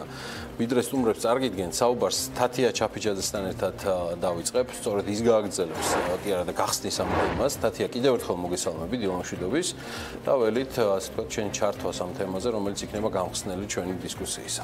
დილა მშვიდობისა, კიდევ ერთხელ ეროვნული ბანკის მიერ მომზადებული დოკუმენტის მიხედვით ბანკები და მიკროსაფინანსო ორგანიზაციები იმ პირებთან მიმართებაში, რომელთა შემოსავალი არ დასტურდება, ვალდებულები ხდებიან სესხის გაცემის პროცედურები მნიშვნელოვნად მუდმივად გაამკაცრონ. Სებისმიერ მომზადებულ დოკუმენტის პროექტში წერია, რომ ტაქსის მძღოლის, რეპეტიტორის, ძიძის პროფილაქტიკის ხელოსნის, სალონში მომუშავე და გზავნილის მიმღები პირების დაკრედიტებისას ბანკს უნდა გააჩნდეს რელევანტური სტატისტიკური მაჩვენებლების აკუმულირების სისტემა. განვიხილოთ თითოეული მათგანი და გავიგოთ თუ რა მოთხოვნებზია საუბარი. დავიწყოთ რეპეტიტორით. იმისთვის რომ კერძო პრაქტიკით დაკავებულ მასწავლებლებს ბანკმა სესხი მოგცეთ, ადგილზე ინსპექტირება უნდა განხორციელდეს და შემოწმდეს რამდენად შეესაბამება იგი რეალობას. დეტალურად უნდა გაანალიზდეს თქვენი მოსწავლეების სია, მათი განრიგი და ტარიფები, რომლებიც ბანკმა რამდენიმე მოსწავლის მშობელთან უნდა გადაამოწმოს. საქმეს ასევე უნდა ერთვოდეს ობიექტის სურათებით, თუ სად ახორციელებთ მათ მიღებას და ყველა ამ კრიტერიუმების დაკმაყოფილების შემთხვევაში სესხის მოცულობა 6000 ლარით უნდა განისაზღვროს. ჩვენ დავინტერესდით, მისაღებია თუ არა რეგულაციები თავად ამ სფეროში დასაქმებულებისათვის და რა რისკებს ხედავენ ისინი მისი დამტკიცების შემთხვევაში. ერთ-ერთი ასეთი გახლავთ ზოგადი უნარების პედაგოგი ლალი მათეშვილი, რომელიც ბანკის მხრიდან გარკვეული სახის ინფორმაციის გადამოწმებაში პრობლემას ვერ ხედავს, თუმცა პროცესების მნიშვნელოვანი გართულება და სებისმიერ ლიმიტის დაწესება მიუღებელია. ასეთ შემთხვევაში ჩვენი რესპონდენტი აცხადებს, რომ საჭირო ფინანსების მოძიება უფრო რთული გზებით და რაც ყველაზე მთავარია, უფრო მაღალ პროცენტად მოუწევს. შემოწმებაში პრობლემას ვერ ხედავ. მე არ მომეწონა ეს მეორე ნაწილი, რომ მაქსიმუმ შეიძლება 6000 ლარის დამტკიცება, იმიტომ რომ ეხლა იმ საქმისათვის, რომელიცთვისაც მე სესხი ავიღე, ჩემთვის 6000 ლარი არ იქნებოდა საკმარისი და ჩემთვის ხელი შემშლელი იქნებოდა და ხა ამ შემთხვევაში მაშინ იძულებული გავხდებოდი ან უარი მეთქვა ამ საქმეზე, რომელიც წამოვიწყე, ან მიმემართა უფრო ესეთი ცუდი პირობების შემომთავაზებელი ორგანიზაციებისათვის. კერძო პედაგოგიური საქმიანობით მიღებული შემოსავალი ოფიციალურად დარიცხულ ხელფასზე სამჯერ მაღალია ჩვენი მეორე რესპონდენტის შემთხვევაშიც. ნინო ცხვითავა, რომელიც მოსწავლეებს ინგლისურ ენაში ასწავლის, გვიყვება, რომ სესხის აღების მოთხოვნით ბანკს სულ ცოტა ხნის წინ მიმართა და მიუხედავად იმისა, რომ მათი მხრიდან კერძო საქმიანობის სრული შესწავლა მოხდა, სესხის დამტკიცებისას უმეტესწილად მაინც ფიქსირებული შემოსავალი გაითვალისწინეს. არსებული მოთხოვნების კიდევ უფრო მეტად გამკაცრება და მით უფრო ყველა შემოსავლის მქონე თვითდასაქმებულის ერთჩარჩოში მოქცევა მისთვის მიუღებელია და თulis რომ ასეთ შემთხვევაში ან საჭიროებაზე უარის თქმა, ან ალტერნატიული გზების ძიება მოუწევს. ეს გზა კი უმეტეს შემთხვევაში კერძო მსახიობლებთან მიდის, რომლებიც გაცილებით მაღალ საპროცენტო განაკვეთებს აწესებენ და ბუნებრივია ამ სფეროში დასაქმებულ ადამიანებს უფრო მეტად აზარალებს. შეიძლება მოვინდომო გამომდინარე მოთხოვნიდან და ბაზრიდან მოვისურვო, რომ გავზარდო ჩემი ბიზნესი, რაღაცა სხვა შენობა შევიძინო, ინვენტარით დავტვირთო, გარკვეული რაღაცა ინოვაციური დანამატები შევიტანო ჩემს მოღვაწეობაში, მაგრამ სამისოთ აუცილებლად დამჭირდება ფინანსური მხარდაჭერა ბანკის მხრიდან, მაგრამ როგორც თქვით, თუ ყველა ერთ სტანდარტს მოარგებენ, ვინ რამდენს იღებს, არ აქვს მნიშვნელობა და რადგან არავისი არ ფიქსირდება, შესაბამისად არ მოხდება დიფერენციაცია მომხმარებლის, რა თქმა უნდა, მე ვერ მივიღებ იმ შედეგს, მე დავრჩები იმ დონეზე, რა დონეზეც ვარ, რაც რა თქმა უნდა არ არის სახარბიელო და სასურველია, რომ ადამიანმა გაზარდოს თავისი მისწრაფებები და ბიზნესი. თუ თქვენ ტაქსის მძღოლი ხართ, ბანკის სესხს მხოლოდ იმ შემთხვევაში დაგიმტკიცებთ, თუ თქვენ რეგისტრირებული ხართ, თუ ავტომობილი თქვენს სახელზეა მინიმუმ 6 თვის განმავლობაში და თუ მას ერთვის მანქანისა და ტექპასპორტის სურათები. ასევე უნდა გადამოწმდეს სხვადასხვა მარშრუტებზე ტარიფები და უნდა გამოიკითხოს თქვენი როგორც მსესხებლის ოჯახური მდგომარეობა. თუ სებისმიერ ჩამოთვლილი ყველა პუნქტი დამაკმაყოფილებელია, სესხის მოცულობამ 6000 ლარს არ უნდა გადააჭარბოს. კრიტერიუმები მიუღებელია ტაქსის მძღოლებისთვისაც, რომლებიც აცხადებენ, რომ ასეთ შემთხვევაში მათ ფინანსებზე წვდომა აღარ ექნებათ. უბრალო ხალხი ვერ შეწდება მაგას და არ იქნება ისა და ეხლა ვისაც ბანკში დღეს აქვს ესხი დაუშვა და მე ხვალ დაშირდება და არ მისცემენ, ეგ უკვე ამ ხალხისთვის ძალიან ცუდი იქნება. მე უნდა წახვიდე ვიღაც კერძოს გავნა ისესხო და კერძო კიდე იმ ხელა პროცენტს დაგაკისრებს, რომ შეიძლება ვეღარ გადაიხადო და ვერ გაწვდე და ბანკის თუ მოუმატეს პროცესს რაღა აზრია, გინდა მევახშესთან მისულ ხარ და გინდა ბანკთან მისულ ხარ. ამ ეტაპისთვის თუ გაქვთ ეს ეხლა მაქვს ეს. და როგორ შეგამოწმეს რაიმე? არაფერი არა, მე ეხლა პრობლემა არ მაქვს, რომ ეხლა კეცესინდისერი გადამხდელი ვარ და მქონია დავფარე წინა იმაზე და ეხლა რომ დამჭირდა 2000 არანაირი პრობლემა. სესხის ლიმიტი 2000 ლარია იმ შემთხვევაში, თუ თქვენ ძიძად მუშაობთ და ამ თანხასაც ბანკი ადგილზე სამუშაოს ინსპექტირებისა და ანაზღაურებაზე დეტალური ინფორმაციის მიღების შემდეგ დაგიმტკიცებთ. თუ პროფილაქტიკის ხელოსანი ხართ და სესხი დაგჭირდათ, საფინანსო ინსტიტუტი სამუშაო ადგილზე ინსპექტირებას განახორციელებს და სხვადასხვა სერვისის ტარიფების შესახებ გადაამოწმებს ინფორმაციას, რომელიც შემდგომ საშუალო მაჩვენებელს შედარდება. გამოკითხავენ ობიექტის მეპატრონეს, საქმეს დაურთავენ სამუშაო ობიექტის სურათებს და დადებითი პასუხის შემთხვევაში თქვენ სახელზე გაცემული სესხის ოდენობა 6000 ლარით იქნება განსაზღვრული. მოთხოვნები პროფილაქტიკის ხელოსნის მსგავსია სალონში მომუშავე პირებისთვისაც, თუმცა მათთვის გაცემული სესხების მაქსიმალური მოცულობა 3500 ლარში ადგენს. კომერციული ბანკების შეზღუდვა მიუღებელია ამ სფეროში მომუშავე პირებისთვისაც, რომლებიც შესაბამის უწყებებს უპასუხისმგებლობაში ადანაშაულებენ. რა თქმა უნდა, ჩემთვის ეს მისაღები არ არის და კიდევ ჩემნაირი ბევრია, ვინც არ იღებს ახლა დღეს არ არის სახელმწიფო სამსახურები და კერძო სამსახურებში კიდევ, ახლა ესეთი ტენდენციაა, რომ ვიღაცა აძლევს ხელფას, ურიცხავს, ვიღაცა ხელზე აძლევს. ხოდა ასე ვარ მე, რომ ხელზე ვიდებ და აქედან ახლა გამცეს თვითონ ხელისუფლებამ პასუხი. მე რა ვქნა? ამ შემთხვევაში თუ დამჭირდა რა ალტერნატივას რას მთავაზობს? კიდევ უფრო უარესად, ესე იგი გაუარესება მდგომარეობის ვიღაცისგან ისესხებს, მე ის ვიღაცა ვეღარ გადაიხდის, მე ესე და იქნება ქაოსი. სავალი ნაწილების შემკეთებელი ვარ რა. დანარჩენი ახლა შემოსავალი არის სადღაცას 1000 ლარამდე. თუ არ დამემტკიცებს ბანკის სესხს, მაშინ კერძო მევახშეებს მივემართავ და ეს ძალიან დამაზარალებს და ცუდი იქნება. თუ თქვენი ყოველთვიურ შემოსავალი გზავნილებზეა დამოკიდებული, ის გათვალისწინებული იქნება მხოლოდ არაუზრუნველყოფილი სამომხმარებლო სესხისთვის. ამასთან გზავნილები უნდა ირიცხებოდეს სტაბილურად 6 თვის განმავლობაში თქვენს სახელზე, ანუ პირზე, რომელსაც სურს სესხის აღება. ამასთან გზავნილის გამომგზავნი და მიმღები უნდა იყოს ოჯახის წევრები და ეს კავშირი უნდა გადამოწმდეს. ამ შემთხვევაში სესხის მოცულობა იქნება 2000 ლარი. ასეთი ეროვნული ბანკის მოთხოვნა, რომელიც ძალაში 7 მაისიდან უნდა შევიდეს, როგორ აისახება ეს ეკონომიკაზე და ზოგადად ფიზიკური პირების მდგომარეობაზე, ეს უკვე ალბათ კონკრეტული დროის შემდეგ გახდება ცნობილი, თუმცა მანამდე ბანკები ვარაუდობენ, რომ სესხის გაცემას მიკვლევადობისა და დადგენის გართულებული პროცედურების გამო მნიშვნელოვნად შეამცირებენ, ასეთ შემთხვევაში კი შანსი იმისა, რომ ასპარეზზე კერძო გამსესხებლები გამოვლენ, მნიშვნელოვნად იზრდება. ჩვენ ამით არ ვიმშვიდობებით თათია ჩაფიჩაძეს, მას კიდევ ერთი ჩართვა ექნება ჩვენი დისკუსიის განმავლობაში. ვთხოვეთ ჩვენთვის ძალიან საინტერესო რესპონდენტებს მოგზანება და საკუთარი მოსაზრებების ამ თემაზე გაზიარება. გიორგი პაპავა, ილეონის ბიზნესის სკოლის ეკონომიკის ასოცირებული პროფესორი, გივი ადეიშვილი, საზოგადოება და ბანკების ეკონომიკური ანალიტიკოსი და მერაბ ჯანიაშვილი, ეკონომიკური ანალიტიკოსი. გამშვიდობის ბატონებო. მადლობა რომ ხართ ჩვენთან ერთად. მოდი მერაბ თქვენგან დავიწყებ.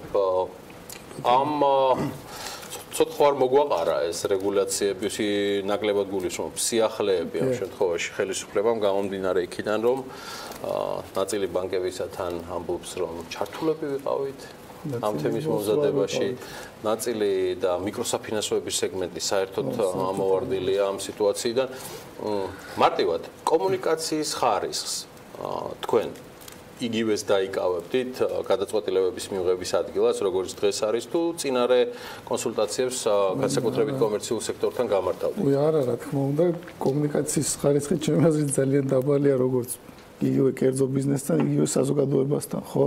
თუნდაც რომ გამოვიდა ეს რეგულაციები, რომ გაიჟღერდა, როგორც მე არ მომისმენია მათი განმარტებები ამის შესახებ და პირველ რიგში ალბათ საზოგადოებისთვის კეთდება და იმ ხალხს უნდა აუხსნან კარგად, ხო, რა კეთდება და რისთვის კეთდება და კერძო სექტორთან რაც შეეხება, ანუ ორი კვირის წინ, თუ ერთი კვირის წინ გააჟღერეს და 7 მაისს უკვე ამოქმედდება, ხო, ეს ანუ ერთი თვეც არ იყო დარჩენილი რეალურად რეგულაციების ამოქმედება. ხო, პირველ იანვარს უნდა ამოქმედებულიყო 2019 წლისადან. იყო საუბარი, რომ ალბათ დაგეგმილი ქონდათ, რომ 1 იანვარს ამოქმედება, მაგრამ ალბათ 6 თვით ადრე გადაწყვიტეს ამის შემოღება. მაგრამ რა არის იცით, ანუ როგორც ეროვნული ბანკის ერთ-ერთი წარმოადგენლის კომენტარი იყო, როგორც მახსოვს, ანუ ყველა ბანკი ეტევა ამ ასე ვთქვათ. მგონი ერთადერთი კომენტარი. ხო, ერთადერთი კომენტარი იყო ამის შესახებ. ეტევა ამ რეგულაციებში, ამ ახალ ნორმებში. ანუ იქ ხო საუბარია, რომ საზედამხედველო კაპიტალის 25% კვლავ შეეძლებათ, რომ გასცენ ასე ვთქვათ შემოსავლების დაუდასტურებლად, ესე ვთქვათ. ამიტომ ანუ პრობლემა არ ექნებათ ბანკებს იგივე ასე ვთქვათ, რა პოლიტიკას ახორციელებდნენ იმ დონით ამ პოლიტიკის განხორციელება შეეძლებათ, მაგრამ აი მიკროსაფინანსოებზე ვერაფერს გეტყვით, მიკროსაფინანსოები რამდენი ჯდებიან ამ ფაში. ვეძახით, თუ კი ბანკებს ექნებათ დამატებითი სამუშაო შესაძლებელი, თუ კი საკრედიტო ოფიცრებს ექნებათ განსხვავებული სამუშაო შესაძლებელი, ან უბრალოდ აღარ გახდება ამდენი საკრედიტო ოფიცერი საჭირო. ეს ადამიანები შესაძლოა დადგნენ სამსახურის დაკარგვის წინაშე. ბანკს გაეზრდება ხარჯები ამ საქმიანობების შესწავლის კუთხით, ან უბრალოდ გადაწყოთ, რომ ეს ხარჯები არ გაწიოს და არ გასცეს ესხები, შესაბამისად, როდესაც ამხელა პროცედურებია გასავლელი. ეს პრობლემა ითვლება თუ არ ითვლება? კი. მოგახსენებთ, ანუ დღეს რომ მაგალითად ჩვენ ბანკში მივიდეთ და უთხრათ, რომ მე ოფიციალური შემოსავალი არ მაქვს, მაგრამ ნუ არ ვიცი, ვარ კერძო მომზადებ ადამიანებს სესხს მომცემენ? ხო არ მომცემენ, არა? ძალიან ცოტა შანსია რომ მოგცემ. ან მოგცემენ ძალიან დაბალ პროცენტად, ან მაღალ პროცენტად და მცირე ოდენობით. ბიჭო, ახლა მე არ შეგიძლია ჩვენო და შეგიძლია როგორც სამომხმარებლოს ეცის აღება, ასევე მიკრო და მცირე ბიზნესში. ის ნახულობენ ჩანაწერებს სიტყვაზე რაც გაქვს, ასევე ნახულობენ. აქამდე ნახულობდნენ ჩანაწერებს უკვე და ისე გვაძლევდნენ. ამ ჩანაწერების ის ვალდებულება გაუქმდა და ისევ ნახავენ ამ ჩანაწერებს. ანუ როგორც აქამდე ხდებოდა, ისევ არაფერი განსაკუთრებული არ შეიცვლება. ერთადერთი ჩვენ თუ იმაზე ვსაუბრობთ, რომ ბანკები ვეღარ გასცემენ იმდენ სესხებს, ანუ შეეზღუდებათ მათ სესხების გაცემა და გაუძვირდებათ ასე ვთქვათ კლიენტის მომსახურება, თუ სესხის გაცემა შეეზღუდებათ, ეს კარგია, ლიკვიდობა გაეზრდებათ პროცენტებში შემცირებენ პირიქით შემოყვეწებიან. ტექნიკის მაღაზია, რომელიც ყიდის ტექნიკას და განვადებები ხდება ძალიან მარტივად. ადამიანი, რომელიც არის რეპეტიტორი, ყავს მოსწავლე, ზოგ შემთხვევაში რეპეტიტორებს 10.000-მდეც კი ასდის ყოველთვიური შემოსავალი, ოღონდ დეკლარირების გარშე კი ხდება, ასეთებიც არიან ძალიან წარმატებული რეპეტიტორები. და მას მოუწევს გადაიხადოს გადასახადი. მიკრობიზნესად დარეგისტრირდეს კაპკსა გადაიხადოს. გავიგე. ხომ არ გვაქვს საქმე, იგივე კლასიკურად ეს თემასთან, რომ ის ფინანსური განათლების მოდელი, რომელიც შედარებით აპრობირებულია, თუმცა ის გრძელვადიანია და ეს იმას ერთბაშად ეფექტი არ აქვს. ერთგვარად არის მცდელობა ხელისუფლების მხრიდან უფრო რევოლუციურ, მოდი ესე ვიტყვით, გადაწყვეტილებაზე, ანუ ფუშინგზე საიმისოდ, რომ ერთგვარად სხვა ხერხებით დაარეგულიროს ის, რაც მოდის მეტი განათლებით, მეტი ინფორმაციით. მე მერაბის, გიორგი პაპავას ინტერვიუებს გავეცანი და სხვა დისკუსიებს წინა ეთერებში და არსებობს თუ არა რაიმე სხვა მოდელი, რომელიც საზოგადოება და ბანკებს და პირადად თქვენ იცნობთ, რომელიც შეიძლება იყოს ამის ალტერნატივა. პირველ რიგში მსურს თქვა, რომ ის განმარტებები, რაც მე მოვისმინე, ძალიან მცირე ამ რეგულაციებთან დაკავშირებით არ დასახავს, მე მგონი, სწორედ ამოცანას აღნიშნული რეგულაციების, იმიტომ საუბარი იყო ჭარბვალიანობის შემცირებაზე, მაგრამ მეორეს მხრივ ისეთი შთაბეჭდილება შემექმნა, რომ ზუსტად მეორე ამოცანაა ჭრილოვანი არაფორმალური სექტორი, რომელშიც დაახლოებით 700.000-800.000 ადამიანია დასაქმებული, გვინდა არასწორი ფორმით გადმოვიყვანოთ ფორმალურ სექტორში. რას გულისხმობ არასწორ ფორმაში?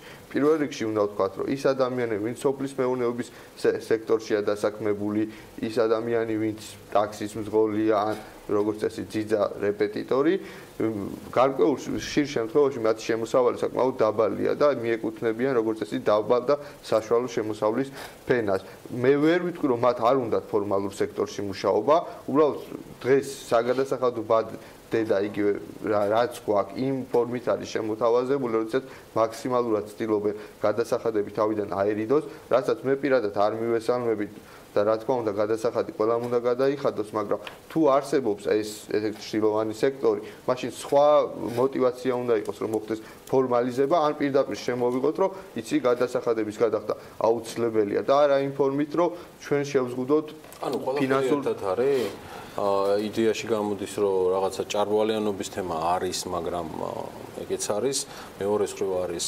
ჭრილოვანი ეკონომიკის მასშტაბების შემცირება, რაზეც მეორე მხრივ სავალუტო ფონდიც იგვითითებს თავისი კვლევებიდან გამომდინარე, თუმცა მიზანი ნაკლები კომუნიკაციის გამო და განმარტებების თითქმის ფაქტიურად არ არსებობის ფონზე ამაზე არსებობს ძალიან მაგარი ამბავი გიორგი სანოშენთან გადმოვალ ფინანსთა მინისტრის მერაბ ცნობილი თემა მე მგონი მომასწარი თქვენთვის გაზიარება როცა ბანკებთან დაკავშირებით გააკეთა პირველი განცხადება ხახნო ვამბობ მთელი პასუხისმგებლობით რომ დაახლოებით 2 დღე დავუთმეთ ვიდეო ვერსიის მოძებნას, სადაც იგი ბანკებს ოღონდ პირდაპირ ვორდინგით, პირდაპირ წესით, პირდაპირ სიტყვებით ადანაშაულებს იმაში, რაც შემდგომ გავრცელდა.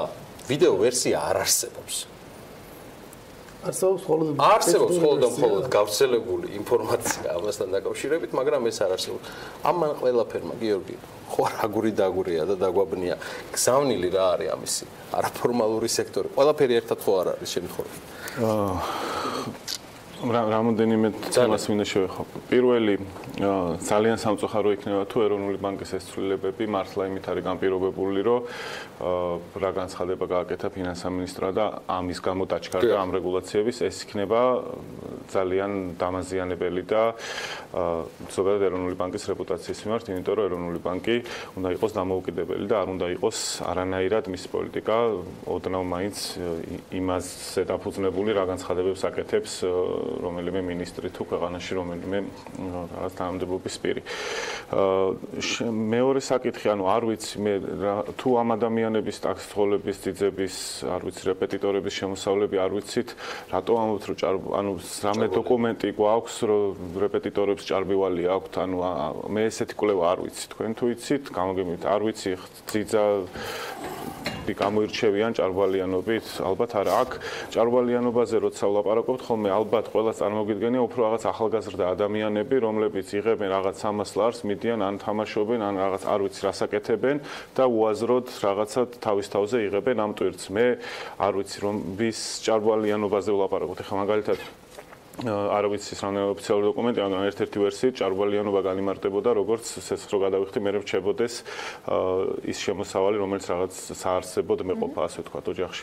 ბევრი ადამიანი საქართველოში ჩემდა სამწუხაროდ, მაგრამ რაღაც ცხოვრობს მშობლების იმედად, თვითონ რაღაც არ დენსიხდის, არ წყალსიხდის, უბრალოდ დადის უნივერსიტეტში რაღაც 1-2 ლექციაზე დაესწრება, მე წავა რაღაც ერთობა. ხა ის თუ თავის შემოსავალს, რომელიცაც მამას ართმევს სესხში იხდის, მე დიდ პრობლემას ხედავ რა ეს მამამისმა მიხედოს და ეს არ არის სახელმწიფოს დასარეგულირებელი საკითხი. მაგრამ ყველაზე დიდი პრობლემა აქ რა არის, რომ ჩვენ სადღაცისკენ მივდივართ, არ ვიცით, რატომ მივდივართ იქით და როგორ მივდივართ. მაგალითად, მე რა მახსენა, რომ ეს შემზღუდველი დიდად ბანკებისთვის არ იქნება, მაგრამ მე 100% დადასტურებული ინფორმაცია არ მაქვს, მაგრამ ვიცი, რომ რამოდენიმე საკმაოდ მნიშვნელოვანი ბანკისთვის საქართველოს საბანკო ინდუსტრიაში ეს არის შემზღუდველი, ყველასთვის არ არის, თუმცა რამდენადაც ვიცი, ზოგიერთი მათგანს ისიც კი მოეთხოვა რომ რაღაც გეგმასავით წარადგინოს როგორ დაწევს ასე თქვათ ამ ნიშნულზე. ანუ ის რომ ეს არავის არ შეზღუდავს მე მგონი არ ჯდებიან, ანუ განცხადება არ მაქვს. რამდენი დრო აქვს დარჩენილი, ხო დღეს არის ცხვრია, გასუთავდა. ერთ კვირაში ჩაჯდებიან, ერთ კვირაში უნდა მოასწრონ. ძიძებთან გადარეკავენ უცბად, ჟურნალისტს გამართვენ და აი ეგ როგორ უნდა მოასწრონ თუ პრობლემა არის. აი ეს უბრალოდ მოსწრება ერაბმანაც დაიწყო ის რომ გავაგრძელო. მოსწრებადია ეგ იდეაში? წარმოუდგენელია რომ მოსწრება. მაგრამ ახლა ხო თვითონ ხარ დაუფარავ ეს მაშინ უნდა გადავიდეთ იქ სხვა პოლიტიკური პარტია რომ დააბრუნებს რომ უფაროთ უსამართლოს ესხები. ანუ რაღაცა უნდა მოვიდეთ. დაიხსეს კლატეგრი არაპირება. კარგი, ეგ ძალიან კარგი. და ყველაზე ამას დაარღვევენ ბანკები ამ ნორმებს. ჯარიმები რამდენი იქნება მათ? ეს არის პოჩერჯერობით ცნობილი არა. კეთილგანწყობაში ჩამოაკვდებათ 1000 ქულა თითო ასე დარღვევაზე ალბათ. მაგრამ ყველაზე მნიშვნელოვანია რომ რეალურად მთლიანად ანუ იმ ბიზნეს მოდელს რომელთაც ეს სექტორი დღეს ოპერირებს ცვლით, ხო, ანუ რომელიღაც ბანკმა გადაწყვიტა რომ მოდი მე არ დავიწყებ რაღაც მარტო ისეთ უხეშად რო თქვა რაღაც მაღალ შემოსავლიან კლიენტებზე ნადირობას და მოდი გავალ რაღაც ამ სეგმენტშიც იქ რაღაც დავაკრედიტებ, სადაც ბოლომდე არ ვიცი რისკს ავიღებ ჩემ თავზე. მეორე ბანკმა გადაწყვიტა რომ არ ვიცი მე ლომბარდების ბიზნესშიც ჩავერთვები. ანუ ყველა ბანკმა თავისი რაღაც კონკურენტული სტრატეგია განსაზღვრა, რომლითაც უნდა ამ ბაზარზე ეს შეჯიბრიტა. ეროვნული ბანკი ეუბნება რომ არა, შენ უნდა აკეთო ეს და სად სრულდება ანუ ეს კონკურენციის შეზღუდვა გაუგებარია ხა იმაზე მიკროსაფინანსოებზე და ონლაინ სესხებზე ლაპარაკიც არ არის. ხო, ისინი სრულიად არაკონკურენტულები გახდნენ. თუ რამით შეეძლოთ მათმა, არ ვიცი, ბოლოს როდის ნახეთ, რომელიმე მსგავსი რეკლამა ადრე მახსოვს, რომ დავდიოდი, სულ ეგ რეკლამები იყო ხოლმე და შემოსეველი იყო მედიის, არა მხოლოდ სატელევიზიო, მიკროსაფინანსოების თემა. შესაბამისად ესეა. კი, რაღაც დაცულება გინდოდა დაზრის და შემდგომ თათია და მე ისე გავაგრძელო. პირველ რიგში ვფიქრობ, რომ როდესაც ჭარბვალიანობაზე გვაქვს საუბარი, ზუსტად უნდა განვმარტოთ რა განეკუთვნება ჭარბვალიანობას და იგივე როდესაც ფინანსთა მინისტრმა ახსენა, რომ სტარტაპის დაფინანსებაზე გვაქვს პრობლემები და შემდეგ ბანკებმაც განაცხადეს, რომ იცით, ბანკი არ არის იმისთვის, რომ ჩვენ სტარტაპ კაპიტალი მივაწოდოთ მცირე და მიკრო ბიზნესს.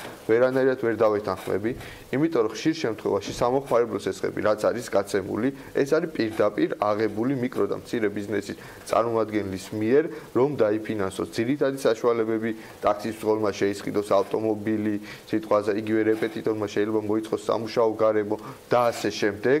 ასევე ბოლო 3 თვის განმავლობაში შევხვდით 200-მდე მცირე მეწარმეს, რომლებიც პირდაპირ დასაქმებულები არიან სხვადასხვა საქართველოს სხვადასხვა რეგიონში და მიმართავენ კომერციულ ბანკს, რომ გარკვეულ შემთხვევაში იღებენ სამოხმარებლო სესხებს, იმიტომ რომ ბიზნეს სესხები შეიძლება უფრო მაღალ საპროცენტო განაკვეთში იყოს, ან უფრო მეტი პროცედურა იყოს გასავლელი, ამიტომ ჩემი აზრით სამოხმარებლო სესხები, რაც დღეს რა ფორმითაც გვაქვს, ძირითად შემთხვევებში ასევე განკუთვნილია ბიზნეს სტარტაპ სესხებისთვის და ბიზნეს სესხებისთვის და არ არის მხოლოდ ისე, რომ ეს არის მობილური ტელეფონის გამოსატანად ან მაცივრის საგნელად განკუთვნილი. ანუ მეგონდროა რომ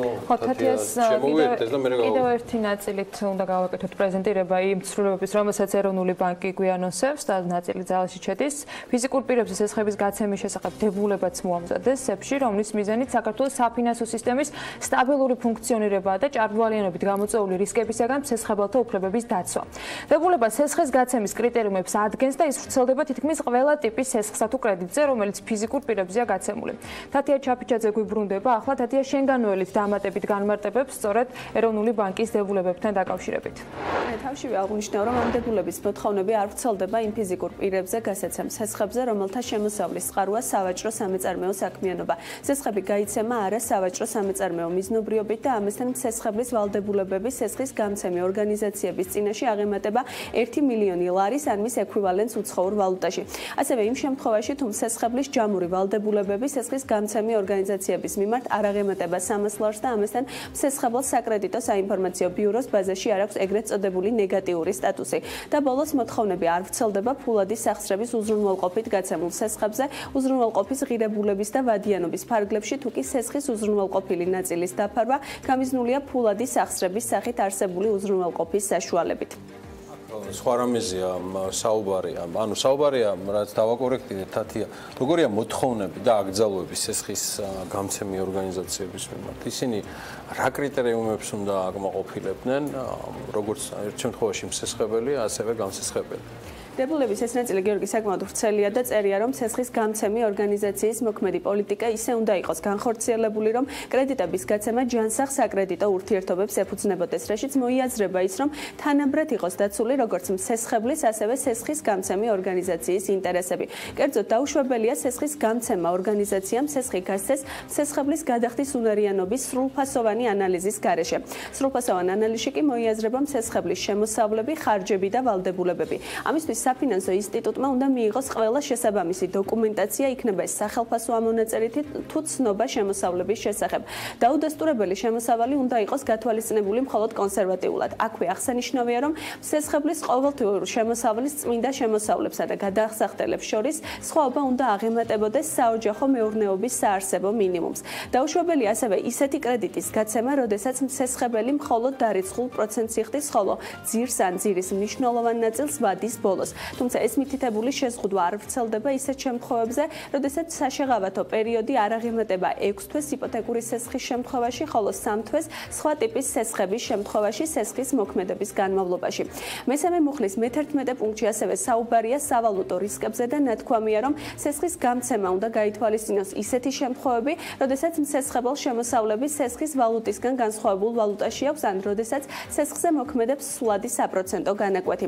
დებულებაში ასევე ვკითხულობთ, რომ პენსიიდან მისაღების შემოსავალი არ შეიძლება გათვალისწინებული იქნას კრედიტის დაფარვის წყაროდ. იმ შემთხვევაში, თუ სესხის გამცემი ორგანიზაციის მიერ სესხი გაიცემა ტრანშებად, ყოველი მომდევნო ტრანშის გაცემამდე სავალდებულოა წინა ტრანშის მიზნობრიობის შესრულების გადამოწმება. კონკრეტული სესხის ვადაზეც არის დებულებაში საუბარი და წერია, რომ იპოთეკური სესხის მაქსიმალურ ვადად განისაზღვრება 20 წელი, უძრავი ქონებით უზრუნველყოფილი სამომხმარებლო სესხის 10 წელი, ხოლო სხვა დანარჩენი სესხებისთვის 4 წელია. ამ ყველაფერთან დაკავშირებით საინტერესოა ვადები, როდიდან შედის დებულებაში წარმოდგენილი მოთხოვნების ძალაში და სანქციების ნაწილი. რა სანქციებს გამოიყენებს SEBI დამრღვევი ორგანიზაციების მიმართ და მივიღებთ პასუხს, რომელიც ამ სტუდიაში დაისურვა კითხვის სახით. სესხის გამცემი ორგანიზაციის მიერ ამ დებულებით გათვალისწინებული მოთხოვნების დარღვევის შემთხვევაში საქართველოს ეროვნული ბანკი უფლებამოსილია გამოიყენოს კანონმდებლობით განსაზღვრული სანქციები, რაც შეეხება ამოქმედებას ამ დებულების მოთხოვნების სესხის გამცემ სუბიექტებზე ვრცელდება 2019 წლის 1 იანვრიდან. ამ დებულების ამოქმედების შემდეგ სესხის გამცემ ორგანიზაციებს ეკრძალებათ დაკრედიტების პროცესში მოქმედი რაოდენობრივი სტატისტიკური მეთოდოლოგიის შემდგომი გამოყენება SEBI-ის მხრიდან მათზე თანხმობის მიღების გარეშე. ათიას მადლობა ჩართვისთვის. უბრუნდებით ჩვენ სტუმრებს. კიდევ ერთხელ შეგახსენებთ, რომ ჩვენთან ერთად არიან გიორგი პაპავა, გივი ადეიშვილი და მერაბ ჯანიაშვილი. მადლობა მათ სტუმრობისთვის და ბოლო დეტალი. დებულების მოთხოვნების სესხის გამცემ სუბიექტზე ვრცელდება 2019 წლის 1 იანვრიდან და ამ დებულების ამოქმედების შემდგომ სესხის გამცემ ორგანიზაციებს პროექტში ასე წერია. იგრძალებათ დაკრედიტების პროცესში მოქმედი რაოდენობრივ სტატისტიკური მეთოდოლოგიის შემდგომი გამოყენება SEBI-ის მხრიდან მათზე თანხმობის მიღების გარეშე. არა, უნდა ვითარგმნო. არა, სამი თარჯიმანი პროფესიონალი მოგიყვანეთ. შენ, გიორგი, მერაბი, აგერ გივი არის ჩვენთან ერთად.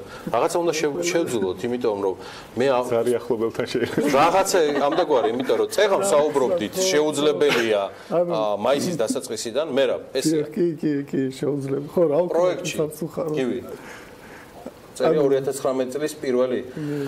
ბანკირები გამოდიან, პარასკევს ყველა მოისმინეთ ანალიტიკა და დამიდასტურეთ, რომ იყო საუბარი, რომ მოიცა ჩვენ ამას ველოდით 2019 წლის 1 იანვარში და ეხლა რატომ მიდისო და რაღაცა კურსორი დაგვეკარგა მე მგონი და ამიტომ მოგიწვიეთ, რომ ერთად ვთარგმნოთ.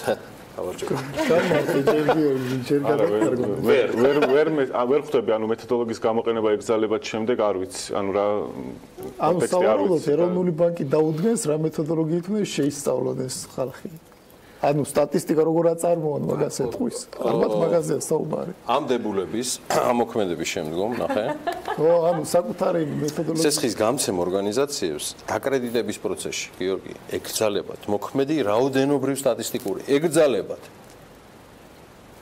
დღეს რასაც კი ბატონო, მეთოდოლოგიის შემდგომი ეს უკვე წავიდა, რაც მერაბმა ახსნა თავის მხრივ, რომ SEBI-ის მხრიდან მათზე თანხმობის მიღების გარეშე. სესხის დაფარვის განაწილება ის მდინარეა, საერთო ახალი წესია, პაპავაზე რაღაცა ვრცელდება, ჯანიაშვილზე სხვა, ისაკაძეს არაუშავს პორტფელი აქვს. თუ გივიმრას თქვა, წეღ გივი. როგორც ალბათ იქნება რამოდენიმე რისკ მოდელი, რომელიც უნდა გააცნონ ეროვნულ ბანკს, ანუ თავიანთი აქტივების ხარისხის შეფასებისას, ალბათ ეს რისკ მოდელები უნდა გააცნონ ჯერ ეროვნულ ბანკს და შემდეგ გამოიყენონ ინდივიდუალურად. სავარაუდოდ ზედამხედველობას უნდა გააცნონ ზედამხედველობის დეპარტამენტს, რა რისკ მოდელები აქვს და შემდეგ და ესე ვთქვათ, გაიარონ ესე ვთქვათ. ანუ გრაფიკი ყველას ერთი და იგივე უნდა გქონდეს, ასე გამოდის ამ სესხის. დეტალები მე არ ვიცი, უბრალოდ რაც მომხდა და ლოგიკურად თუ ვიმსჯელებ ეროვნულიდან არ უყურებს. არა, საკითხია გამარტება, რომლის ასე ვთქვათ, პრაქტიკაში დანერგვა გაჭირდება, ხო, რამდენი გვარი ინტერპრეტაციის საშუალება სიძლება და ბენეფიტები ექნება ყველა ამ რეგულაციას. ბენეფიტები არა, ვადები არ ვიცით, როდის არის. სავარაუდოდ, ანუ ერთადერთი მიზეზი, რაღაც, რომელსაც შეიძლება რაღაც გქონდეს საღი აზრი ამ მთელ პროცესში, რატო შეიძლება ეროვნულმა ბანკმა მსგავსი რეგულაციები შემოიღოს, ეს არის რისკი იმისა, რომ საქართველოს საბანკო სექტორი ნელ-ნელა იწყებს უფრო მეტი რისკის აღებას თავის თავზე, ვიდრე იღებდა წინა წლებში. რაც ბუნებრივია, იმიტომ რომ წინა წლებში ყავდა კონკურენტი, მიკროსაფინანსოები, ონლაინ სესხები და ისინი იყვნენ ამ რისკიან სექტორში, სეგმენტში ასე ვთქვათ შესულები. მოვისმინეთ მათ შორის სწორედ მიკროსაფინანსოების წარმოდგენა, რომელიც ამბობს, რომ მე რისკს როცა ვიღებ, თუ კი ბანკის შემთხვევაში არსებობს მიანაბრეთა, თქვათ, თანხის მიმართ გარკვეული რისკების გადაზღვა ეროვნული ბანკისგან, მე რისკს ვიღებ კონკრეტულად ჩემ ბიზნესზე, იმიტომ რომ საერთოდ არ მაქვს ანაბრები და როდესაც მე მიწესებენ გარკვეულ შეზღუდვებს, ფაქტობრივად არანაირი შესაძლებლობა აღარ მიჩნდება, ორ ნაწილად უნდა გავყოთ ეს ამბავი. ერთი იყო, რომ ის ადამიანი, ვინც თქვენ ეთერში იყო, სავარაუდოდ გასცემდა ძალიან მაღალ პროცენტში და ეს უფრო სოციალური კუთხით არ მოსწონდა ეროვნულ ბანკს, რომ ამ პროცენტიანი სესხები რა ამბავია, ამიტომ შეზღუდეს ის ნაწილი, ამან გამოიწვია რომ დაუსტურებელ შემოსავლებთან დაკავშირებით შეიძლება ანუ ერთ-ერთი რაც გონია, ჯერ დავიწყოთ რისკებით 3.7-4%-ამდე არის გადაგაცილებული სესხების რაოდენობა საბანკო სექტორში. ამიტომ მე ესე არ უყურებ კატასტროფულად და რისკის დონე მაღალია და ასე შემდეგ. იმ პირობებში, როდესაც განვითარებადი ქვეყანა ხარ, შემოსავალი უნდა გაგეზარდოს, მაშინ რაც ნიშნავს, რომ შემოსავალი არ გეზრდება, ხომ და მაშინ შეიძლება შეგექმნას რისკები. თუმცა ასევე მინდა ვთქვა, რა შეიძლება იყოს ამოცანა, რომ თუ აქვთ ინფორმაცია, რომ სამოხმარებლოს დიდი ნაწილი მოქმედებს იმპორტზე და შემდეგ ეს ზრდის იმპორტს და ამ გზით თუნდაც იმპორტის შემცირება, რაც შემდეგ შესაძლოა დადებითად აისახოს სხვა ფაქტორებისგან განსხვავებით გაცვლით კურსზე, ეს შეიძლება ერთ-ერთი დადებითი ფაქტორი იყოს, თუმცა გრძელვადიან პერიოდში და მე ვფიქრობ, რომ არ იმუშავებს, იმიტომ რომ აღნიშნული რეგულაციები შეაფერხებს ეკონომიკური ზრდას, იმ პირობებში თუ არ გვექნება ინვესტიციების და სხვა ფულადი შემოდინებების ჭარბი რაოდენობით ზრდა და არ იქნება ფულზე წდომის საშუალება, ეს აუცილებლად უარყოფითად იმოქმედებს ეკონომიკას. რა ვერ გავიგე და იქნებ თქვენ და მომყალიანოთ. ბევრი რამე ვერ გავიგეთ, ხუთივე მაგრამ რატოა ცუდი გერმანული მაცივარი, ეს ვერ გაიგე, ხო? რაღაც ამდაგვარი, ხო. მაგრამ მერებთან კიდე სხვა კითხვა მაქვს. იდეაში სამივესთან მაქვს, იმიტომ რომ მე და ანამ და ჩვენმა გუნდმა ბევრი ვისაუბრეთ ამაზე. თუ ერთის მხრივ არის დეკლარირებული პრეტენზიები კომერციული ბანკების მიმართ. გავიგე. მათი შინაარსი მეტნაკლებად გავიგე. მეორე ხელი იმავე სახელმწიფოსი, ან მესამე, თუ მე-17. რატო აკეთებს ყველაფერს, რომ აღარ არსებობდნენ მიკროსაფინანსოები, ლომბარდები და უკაცრავად ამითი ვინ ძლიერდება? შეიძლება ვიღაცამ ამიხსნას. ეს საინტერესო კითხვა ამას მე თუ ეს ხალხი ცუდი ხალხია, ეს 16 კომერციული ბანკი.